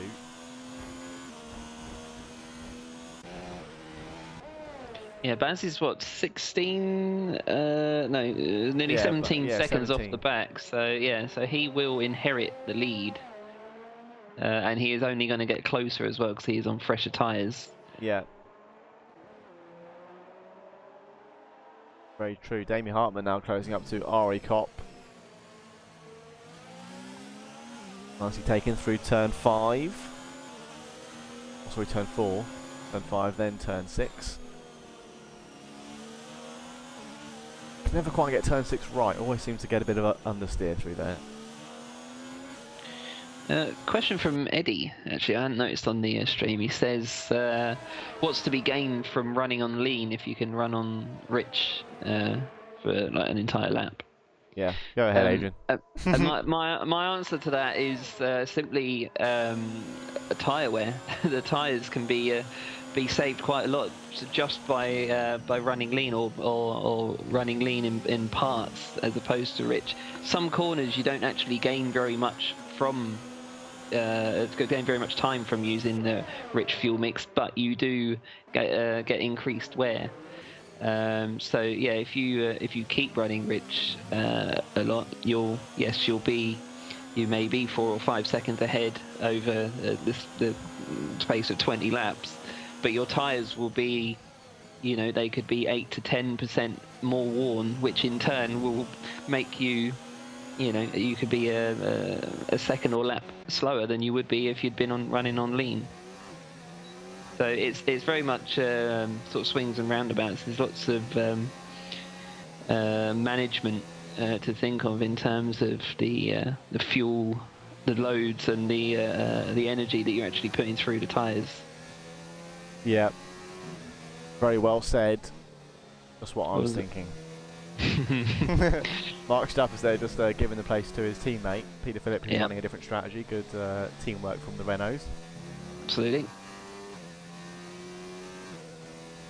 I'm trying to think of the manager's name with Cyril. Cyril, yeah, that's what I was going to say. Can't remember his last name. That's like what you are in this situation. Except for Peter Phillips, the only one that's listening to what you told him. Although actually, in fact, Mark Stappers has started the race on that medium, didn't he? Or did he pit lap 1? He might have stopped lap 1, didn't he? No, he's not stopped yet. No, it's okay. He started on that one, so he could be going for medium soft off. We'll keep an eye on that. Ari Kopp getting passed by Damien Hartman. Probably into turn 4, I would have thought he got that one done. He'd been following for a couple of laps. Good defensive driver though, Ari Kopp. We saw that in France, didn't we? That you can hold off what you'd assume to be a quicker driver based on previous performance. Yes. Oh no, he just caught that curb horribly. Turn 10, right over the sausage, and that's thrown him wide on the exit. Really, you can never underestimate that corner. Really ruined the race, but still in it. Only lost about half a second, I would have thought, through that. So too bad. Elsewhere though, it's all quiet on the Austrian front. So see you after these breaks. Peter Philip is really catching Mahendra Singh at some pace over the last couple of laps. Gained 8 tenths on him that lap, 8 tenths again on the previous lap when he got past Stappers. And that's because he did the medium soft strategy. That's right. And there is exactly 8 tenths difference between the medium and the soft tyre. So you're really benefiting from the great strategist of Adrian Rich. So he's going to be using those tyres for approximately 20 laps in total. So yeah, multiply 20 by 0.8 seconds, and you get 16 seconds gained. Quick maths. Really on the ball tonight, Adrian. 8 times 5. So that is almost a whole pit stop. Yes, indeed.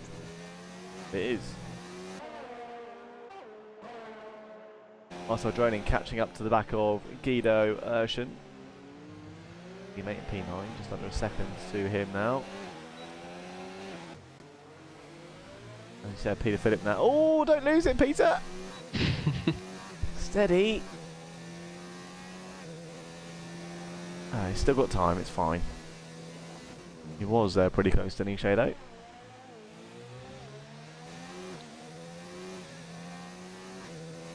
See what else have we going on up and down the circuit here.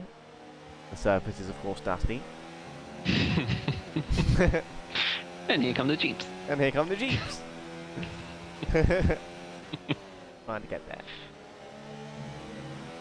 Sun's come back out as well for this almost halfway point. Like we said at the beginning. Sunny, cloudy, right? That's right. Oh, Guido's very wide at one. Wide there, but doesn't get a penalty. Maybe probably a warning.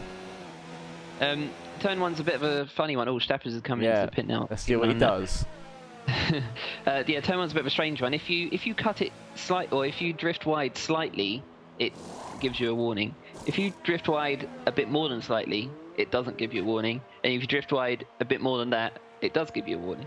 So there's like a fine route that you can actually take going wide and avoid a warning. Yeah. It's difficult to do. Well, hallelujah. Mark Stapper's on the softs. Nicky Visser has just come in. He's going on the hards. No, he's not. He's going on the medium. Oh, blimey. I did see the white tyre come out for a second there. It did flash white. Yeah. But he's on the medium, so he's lost a race. That's it. I'd be very curious now then to see what Tyre Boy goes on to. And I actually have to say that is an early stop from Visser, although, yeah, he is doing medium soft, so perhaps that doesn't matter so much. So would you say if Boy pits for the soft tyre, has he won the race? Yes. Yes, I can say that with some confidence. Yeah. So we'll keep an eye on that one then. Sorry viewers, we may have just spoiled the ending for you. Yeah, sorry. I'll probably eat my words now because John Donkel's probably going to win it going onto the hard tyre. Yeah. Yeah, what's he done? He's just won stuff. Yeah.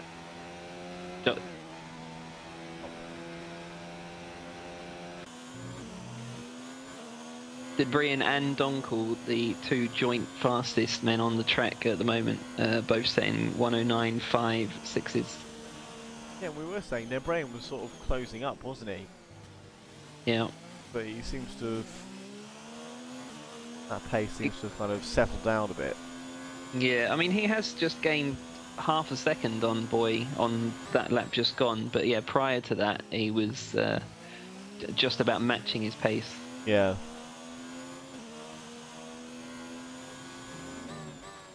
Yes, we've seen soft to medium so far from Baz, haven't we? So you would assume soft again. Nicky Visser having a go at Zander Hermans. That was into turn 4. Just going to look at getting his nose in at turn 5. Zander Hermans there in front, flashing his light, saving that energy. Which you can do more or less from the end of sector 1, can't you, effectively? Yeah. And then just turn it on again for that sector. Yeah. The very easy track to save the RS round.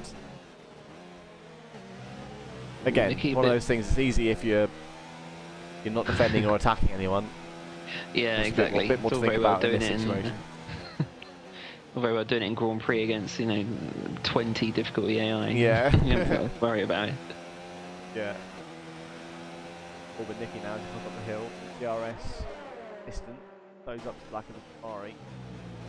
The exit of 3 it should be where he makes the pass because Sander's tyres will be significantly worn. They're almost at the 40% mark actually. Yeah. Really closing up now as we go into turn 4. Oh, can he do it? Don't see many passes here. No. Oh. He had a think. It's a nice line he gets through 6. Maybe a quicker line than most. Boy Williamson then stops and he's on the soft. There we go. GG's. Yeah, well done, boy. See you next week, folks. Yes, that's it. He started on the medium, didn't he? And it's soft. Then yeah, and it will be soft again. Yeah. Well, let's see what happens. You never know.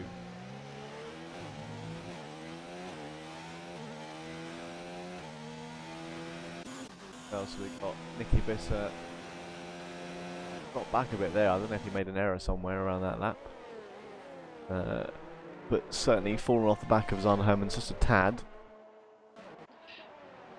Yeah, I think he's stressing himself and the tyres out a bit, and the tyres might have been a bit too hot. Yeah. From that last attack. Yeah, Paul Zahn Poiret. Hermans, Oh, sorry. sorry, before we move on, Zahn Hermans got absolutely no ERS at the moment as well, so he's been defending very hard against Nicky. Marcel Droning got the move done there on Guido Urshan. Those two have been together teammate. the entire race so far. Guido will now try and put a car between them if he can. Oh, unless team strategy going on. No. It could be they could be slingshotting each other, couldn't they? One ERS in the other while he saves the so one DRS in another way while he saves the ERS, and then vice versa. We're practiced on that in GTA, aren't we? In the motorcycle game mode. Towing each other around.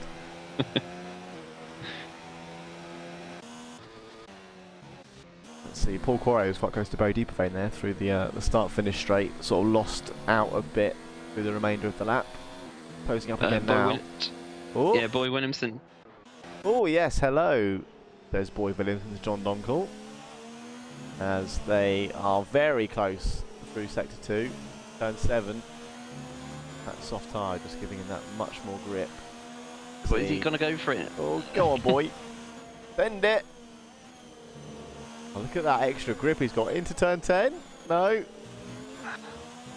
God, you can tell he's desperate for that position. There's so much more pace in those tyres at the moment.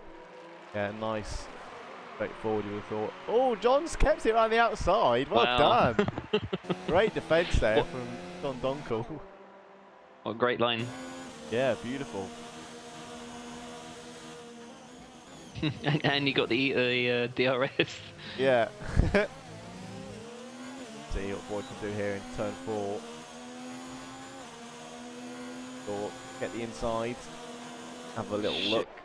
Should have it. Yeah. John come back at him on the exit. No, not quite. Oh, he's still got pace though behind that Ferrari. But that corner there though is where he lost out. Now That's in the corners. Some excellent racing there. He didn't not want to let that second place go. Hell no. Yeah, great work from John Donkel. Nicky Visser, the other Toro Rosso now, threatening another Ferrari. Oh, John's lost it at the last corner. Well, he jumped over the sausage curb, lost 2 seconds to Boy. Yeah. Pain to go over that. Lose so much time. And can be really quite dangerous. Visser's just got past Sander just before the final turn. Very nicely done. Unusual spot to overtake there. Nicky Visser continues his charge.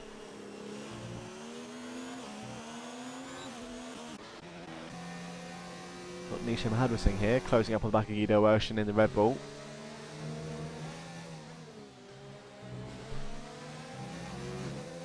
It'll be the first time they split up in this race if he can get in between them.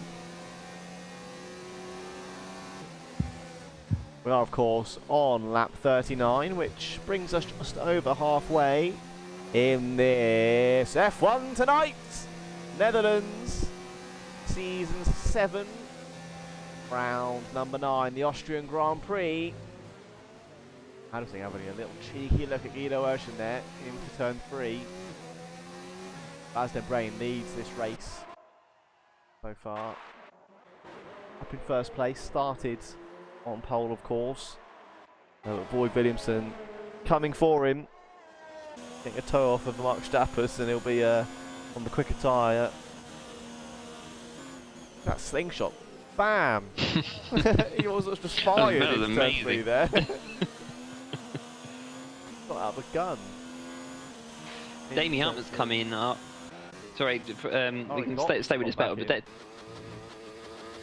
Damien Hartman's just come in from 38 lap old medium tyres. He's pushed those, in my eyes, a little bit too far. 36 is really the optimum. Got a 5-second penalty for speeding in the pit lane as well. Oh. Top is ruining his gearbox for us. Probably. That annoying sound glitch. So, move for the lead coming up this lap. Stay tuned.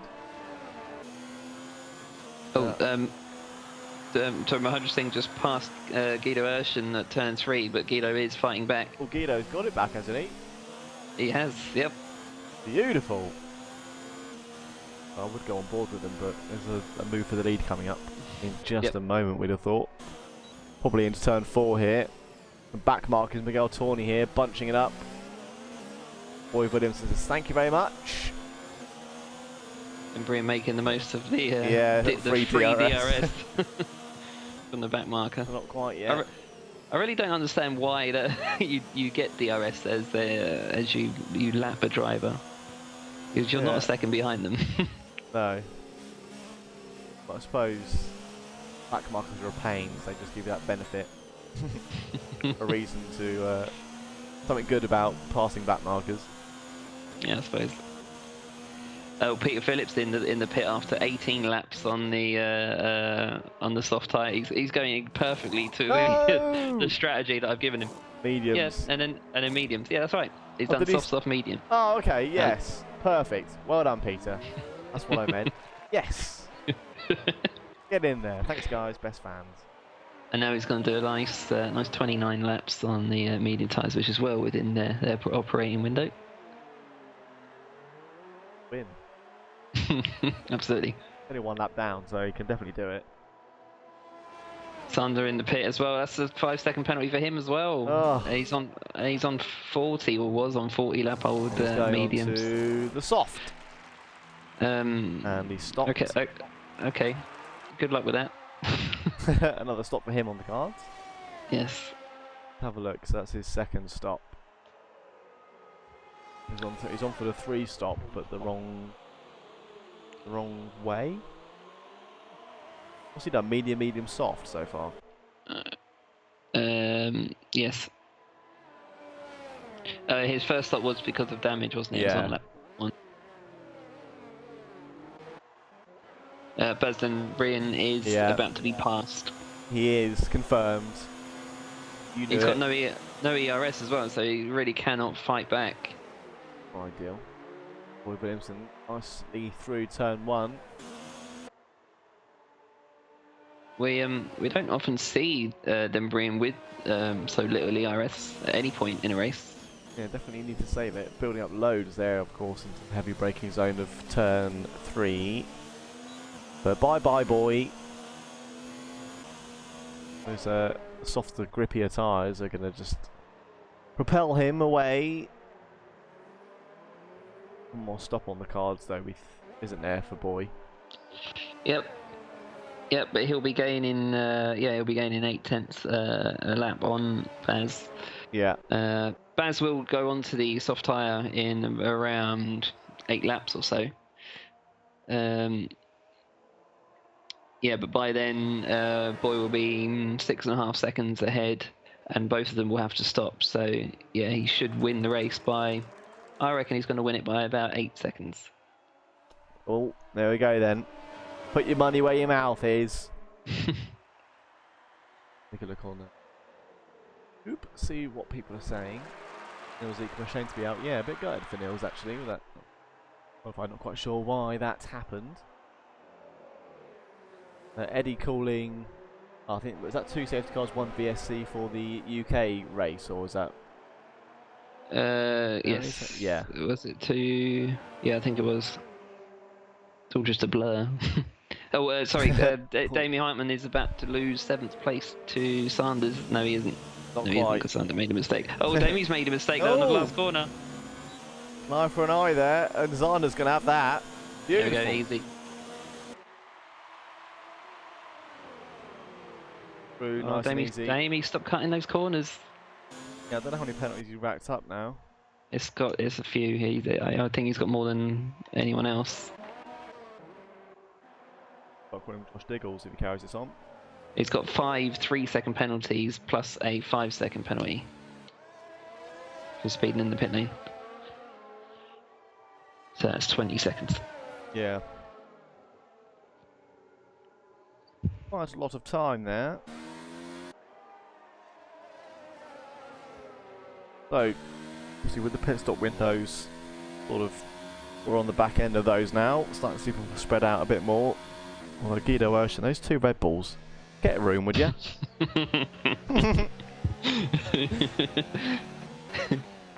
Can't get enough of each other. They really can't. Damien Hartman still sticking with Zander Herman. Also, as it stands, Boy on to retake the lead. 7 points, the current gap in the championship. He's on to extend it in his favour by 8 points. 10. Oh no, 8 points. Yeah. Quick maths. I forgot who was second for a moment.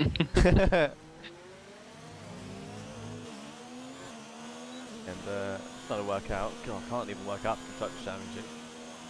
I don't know. Well, Alfa Romeo are 3 points behind. Austin Bray and Dame Hart both scoring points. Both the... Yeah, every single team in the Constructors' Championship battle in that top 3 are all going to score points. All the drivers. Toro Rosso, both of them, both Alphas and both Ferraris. I don't know where they're going to be. It looks pretty good for Ferrari, I think. Well, I'll work it out now while you're focusing on the action.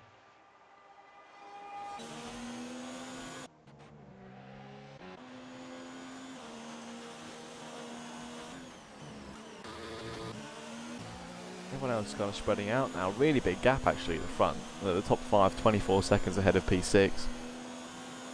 Zander Herman again bringing Damien Hartman along with him to take Ari Kopp out of this race. I'll take the fight to him. This could be it. Into turn 4. Zander Herman. DRS up the inside. Nice and easy on that soft tyre. What Damien Hartman can do, obviously, of course, on the same tyre, but a lot younger.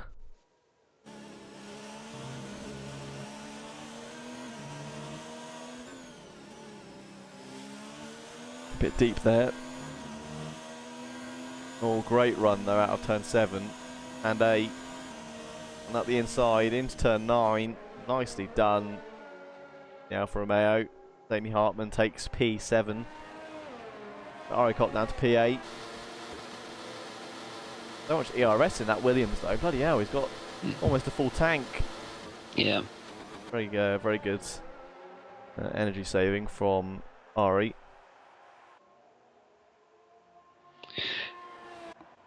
Ferrari closing in on. Sorry.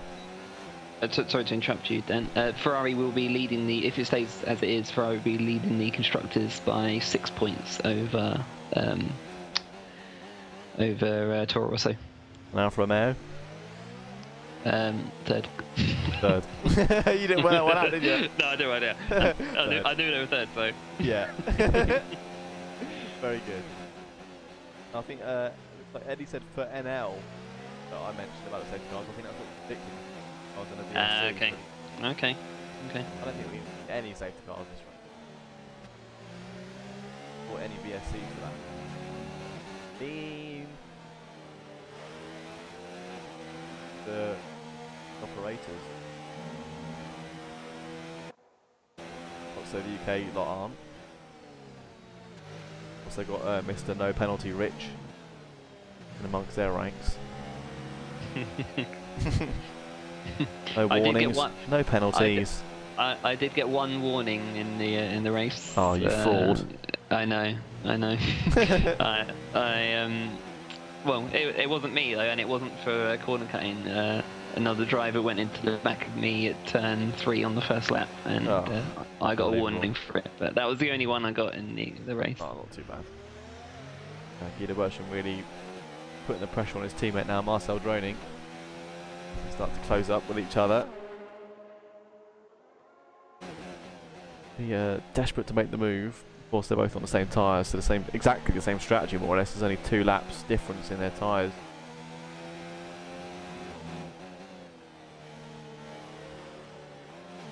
Yeah, and as you said, of course, that gap building to Bas den Breyen from Boy Williamson, almost 6 seconds in that.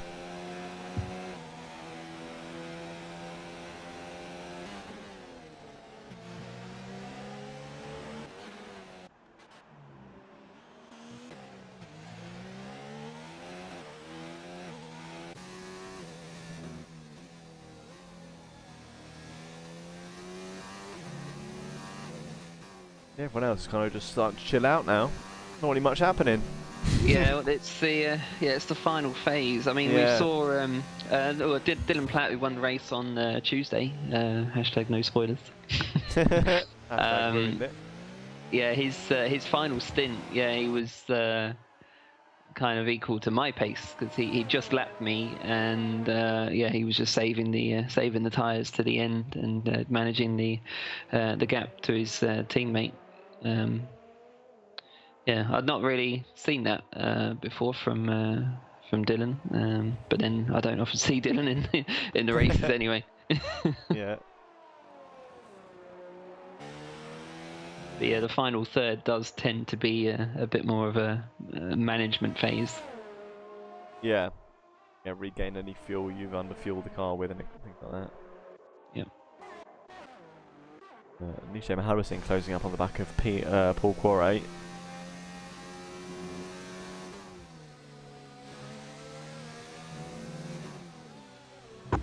And did Guido pass Marcel? I just completely missed that. Yes. Yeah, it must have been. Yeah, Guido got yes. past him. Yeah, I must have shown it on the stream. I was watching it for about 5 minutes. Nishe should get the move done here into 11. Or into P11. Into turn 3. Nice and easy.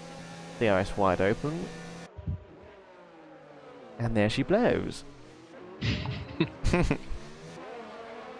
Corrected well not to hit the back of Mahaj's thing there, just on the exit.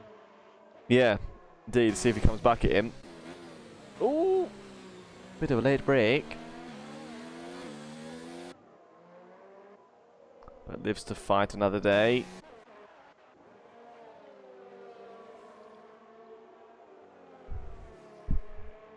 Ari Cobb in the pit. That's from 29 lap old medium tyres. So he has done medium, and will have to use the soft tyres to the end. Well, he can use the hard, but he will.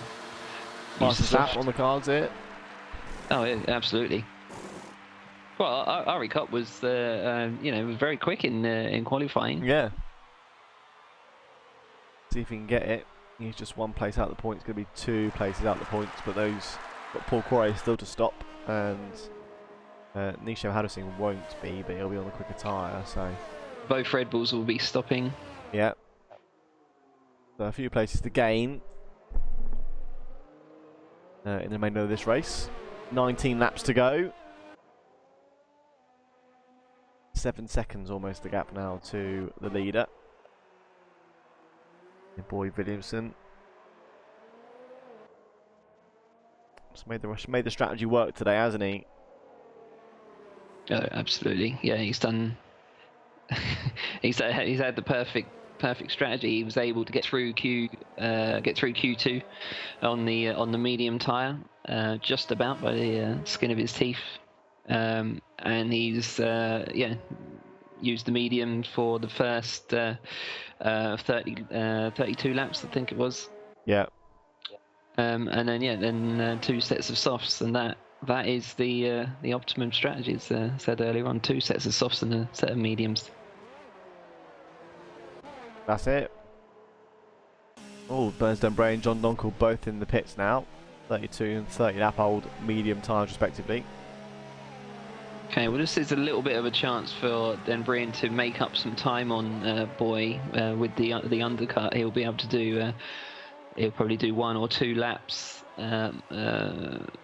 on the softs before Boy gets on a new set of softs, but he'll only be able to gain maybe 2 seconds on him at the absolute most. And then Brain on mediums, is that expected? No. Yeah.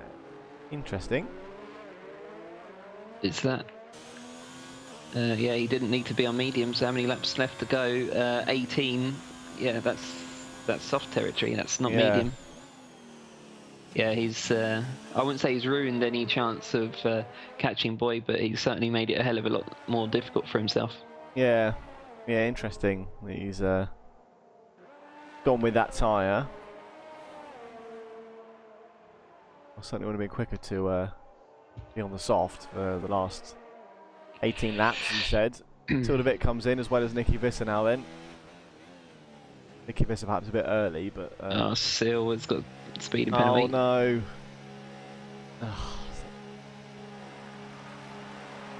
Easy to do though in racing conditions, especially when you're being chased down the pit lane by Nicky Visser. yeah, that's one of the worst things for me. I hate when someone's right behind me in the pit lane. Also, those guys in as well. Yep. Those two both doing the right thing there and going on the soft tyre, so that'll make them nice and nippy. Bastian Brain then, P2, 26 seconds behind. Yeah, he should be matching Boy's pace at the moment then, whereas he actually could be doing 8/10 a lap faster than Boy. Yeah. If he was on the correct tyre. Yeah.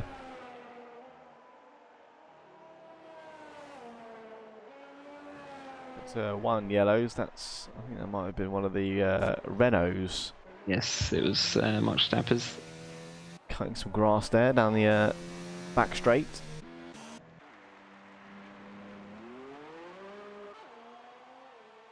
Paul Quarry, Marcel Droning both in for soft tyres. Everyone's getting it right here in the last part, except for Bastian Brain.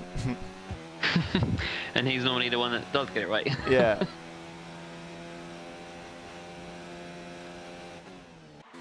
Paul Quarry exiting the pits there. Oh, that was a back marker being passed there. Somebody took a Boy for a bit and see if he makes his stop this lap. Looks like it's think about it. I think it's going to be. Yeah, so Boy Williamson into the pits now. Bastian Brain does come around turn 5, so quite a ways back. Yeah, he'll be 5 seconds or so behind when Boy comes out. Yep. The worst thing, especially if you drive with full map and knowing that the guy you're trying to overtake in the pits is going to pit and come out ahead of you and you can't do anything about it. Yeah. You just see them rolling down the pit lane really slowly, knowing you can't get past them. So frustrating. Yeah. So, see what the gap is in this sector 1, probably like you say 5 seconds. Marcel Dronig is just... so Boy Williamson come out the pit alongside Dronig, who is a lap behind him. Dronig unlapping himself, is he? Or at least was unlapping himself, probably. Oh, we've lost a Renault there. Mark Stappers has spun it. It's a VSC. Front wings come out. Or off. Sorry, VSC comes out. Oh, that's deep. Oh, don't lose it in the pit entry. Oh, that was close. Thought you might be seeing a retirement there.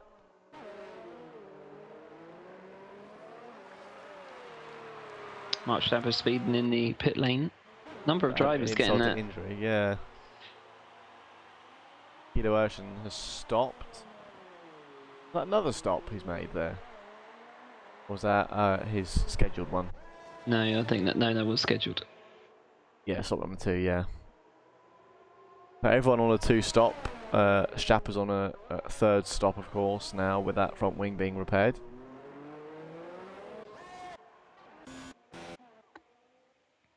And we're green. Boogity, boogity, boogity. Back to racing.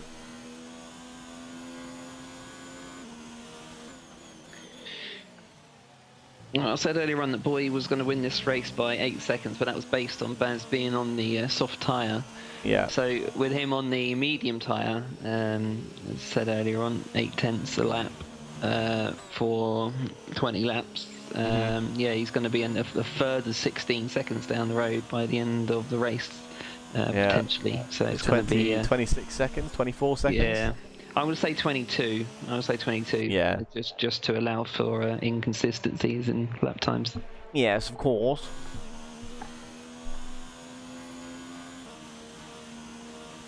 And it's funny seeing that that VSC we called out for the car that spun. Watching the, I was watching the Sky F1. They're obviously all broadcasting from home at the moment with the coronavirus going on.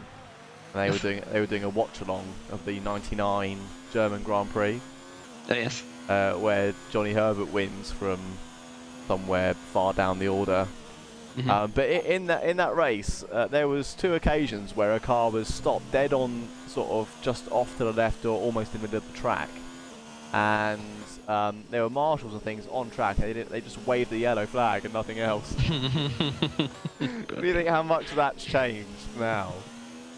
No, the cars just whizzing past at sort of the slightly reduced speed, like meters from a marshal who's looking at this car.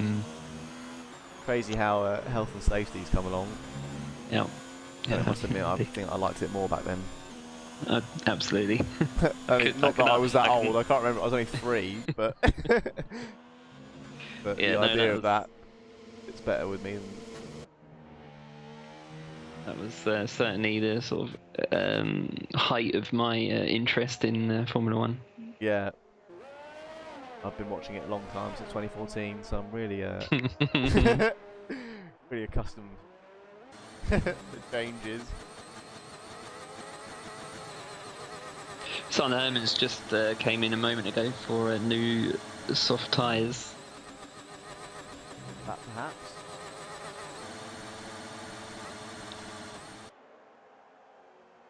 And Ari Cop again, I think. I think this is the second time he's been behind in this race. Due to pit stops or another reason. Really mixed grid, isn't it? Half and half, really, of tyre choice at the moment, at the end of this race.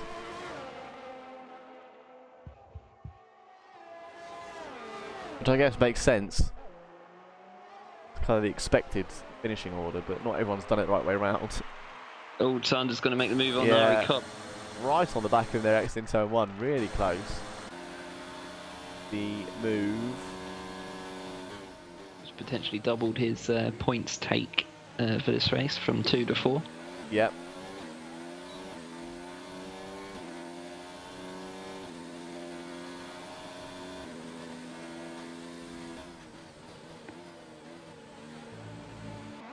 $11 laps remaining.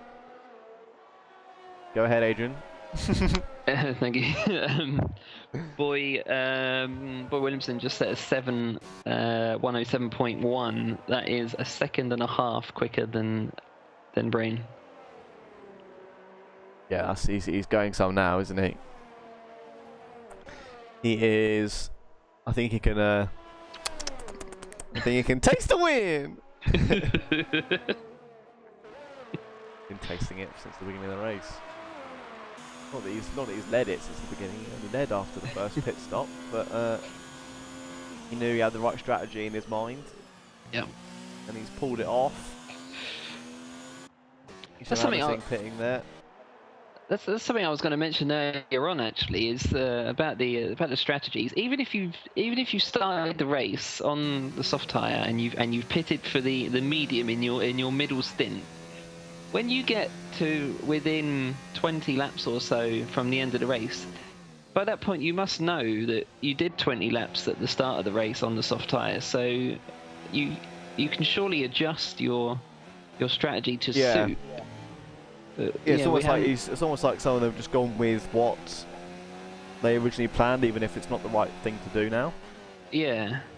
Because like you say, they know they've done longer than there is left on the softs previously, so why go for the mediums?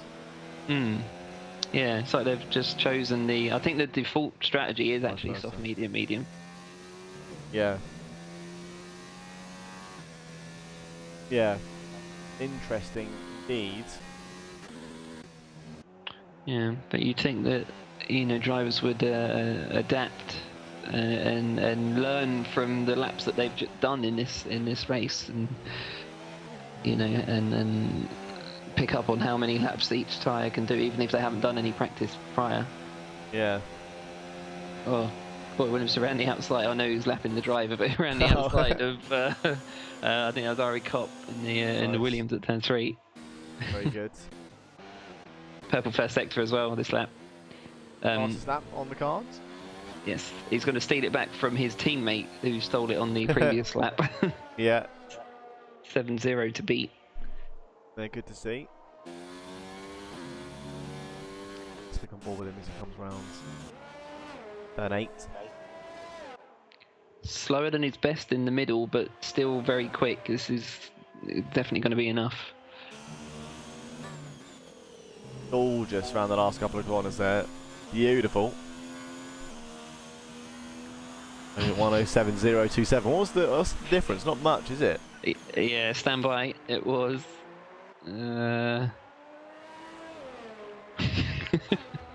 So Sander Hermans 107.034. Wow. Boy Williamson 107.027. 7 1,000. Nice. Yep. Cracking stuff. It's very good going. 2 Ferraris. Really good recovery drive from Sander Hermans as well. Don't forget he did have an incident on the first lap. Yep. And he's on course to pick up 6. It might have been 7 points if he'd held on to that fastest lap. There's still time to get it again. Yeah, still a bit doing a really good job as well. He obviously started P14. Yes. Gone for a podium here if Nicky Visser can not catch him. Exactly the same tyres.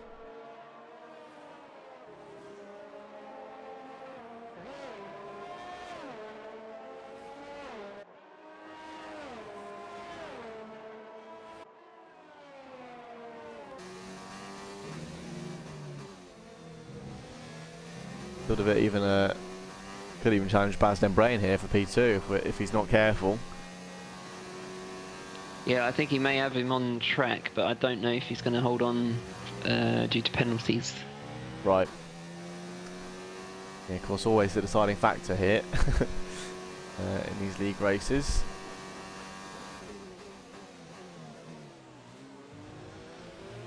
I can't help but feel that Nicky Visser may have had a genuine shot at the win had he gone on to the soft tyre in the middle stint. Yeah. Because he would have been some. So what did he do? He started on the medium, didn't he? Yeah, he started on the medium, and they were fresh mediums as well, my boys, which were a couple of laps old from qualifying.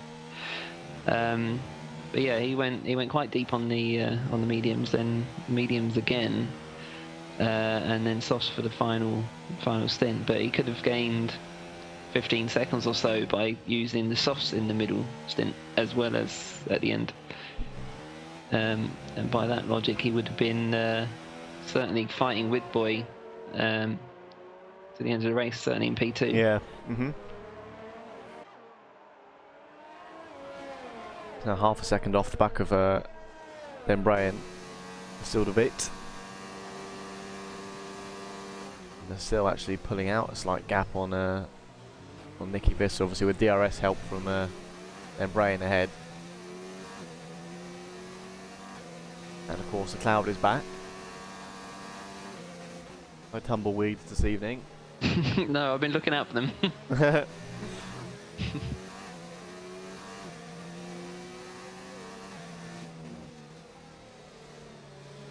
Wonder what Baz Den Brain's thinking now. Cockpit of that Alfa Romeo. Well, hopefully he's thinking, why didn't I go for softs? Yeah. I'm about to lose P2, let alone P1. Oh no, softs at the end. Yeah. Yeah. We started on soft.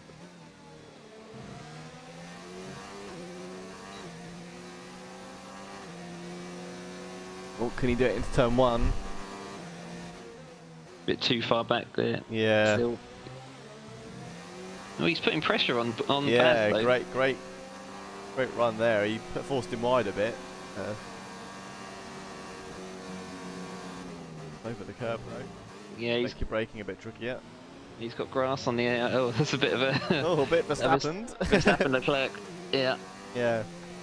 But yeah, still certainly had grass on the outside tyres. Yeah.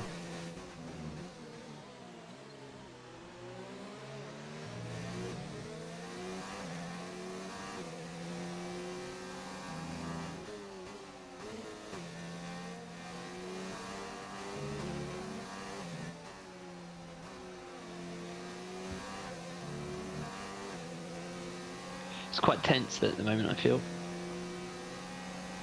Intense. Like running through a campsite. Hazzah! Hazzah! I mean, they're all within a second here. Come on, Seal. Hit it down, boy. With an exit. And one that time. Keep this now starting to really him in. Good of the Renault there to sort of let them get on with it. Yeah. He went out the way.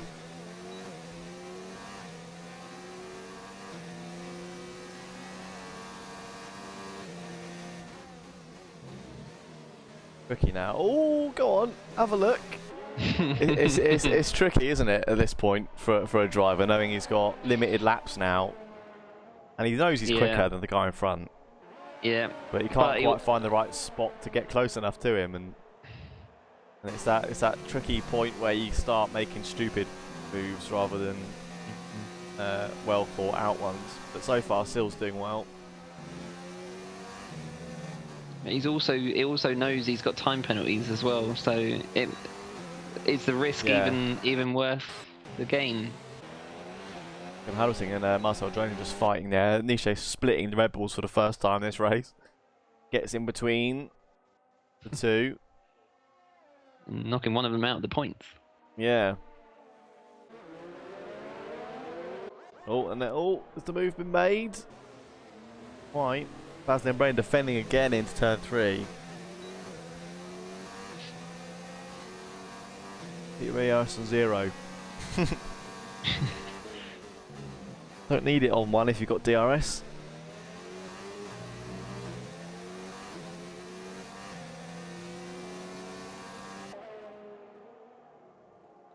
Oh, who's that for? Sector 2 yellow flag. I think that's probably one of the back markers. Yeah. I think somebody through there.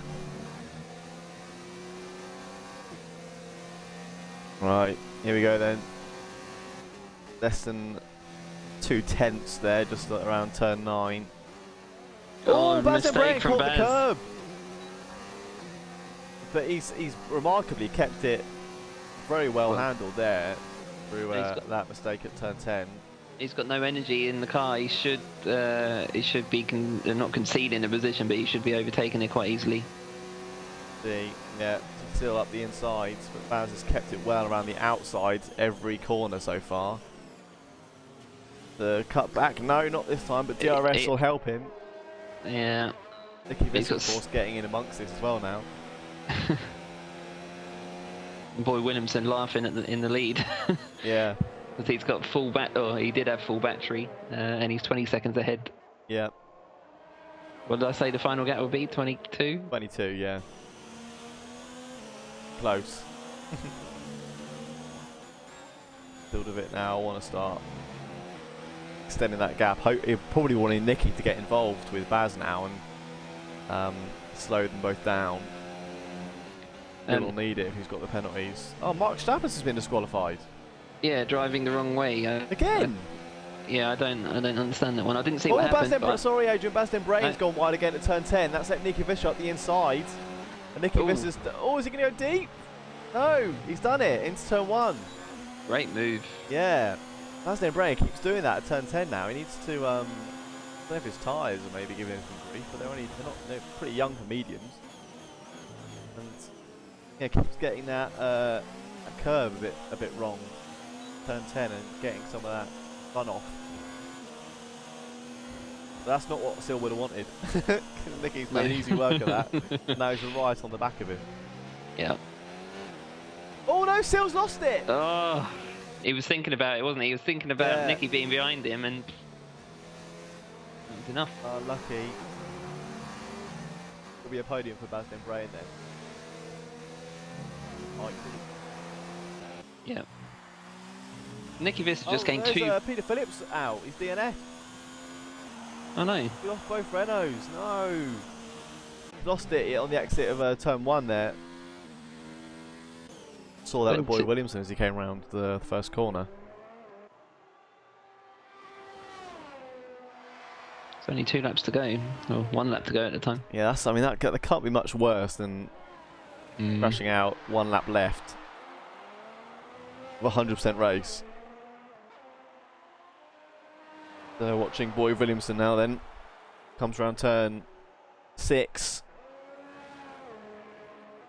and the Verth curve. Turn 7, up through 8. He made the right call on the strategy, the Adrian Rich master plan from medium soft and soft, and he's done a bloody good job. Led it from more or less the halfway point of this race. Boyd Williamson wins the Austrian Grand Prix for F1 Tonight Netherlands,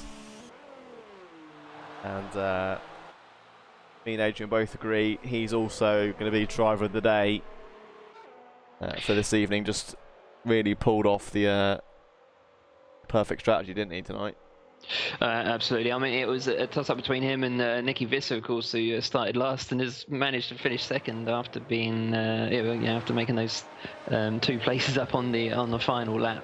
Yeah. But Boyd Williamson was really the only one who sort of did absolutely everything right, including his strategy call, and he made it easy for himself.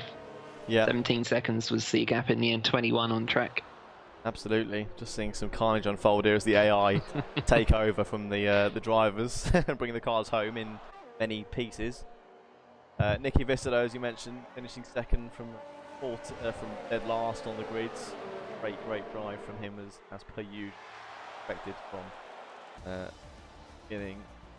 Baz Brain just managing that podium with Sildavit under penalties there. Baz will be kicking himself a bit with that strategy call. It was all his really from the start, wasn't it, really? If the strategy worked better for him. But no arguing, Boyd Williamson was definitely on it this evening. 100%. Just goes to show you how important it is to know exactly the limits of the tyres.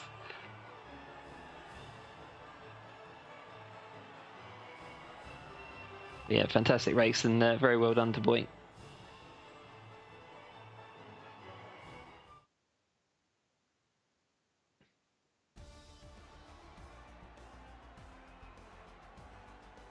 There we have it then, Boyd. Oh, sorry. I was just say Marcel Dronig, the only driver with no penalties. Oh yeah, he's done an Adrian. Well done, Marcel. Great stuff. Don't know if he's got any warnings, but certainly good job, no penalties. Boyd Williamson then wins the race. Nicky Visser P2 with Baz Brain in 3rd. Sildavit was on for P2. Again, penalties might have factored into that, but it just got a bit under pressure there and finishes P4. John Donkel finishes 5th. Fairly straightforward race for him. Damien Hartman in P6. Dan Herman, good finish for him. He needs the points, and he's got some today in P7. Marcel Droning P8 with no penalties. Ari Kopp finishes P9 where he started. It's a good race from him. Paul Quarret brings a point home for Mercedes, which is good. They need that, so that'll put him up to 12 points in the driver standings. In 10th, DJ Powdersing 11th for McLaren. Difficult race for him, of course, starting up in P3. Finishes 11th. Guido Werschen 12th, and other drivers in there as well.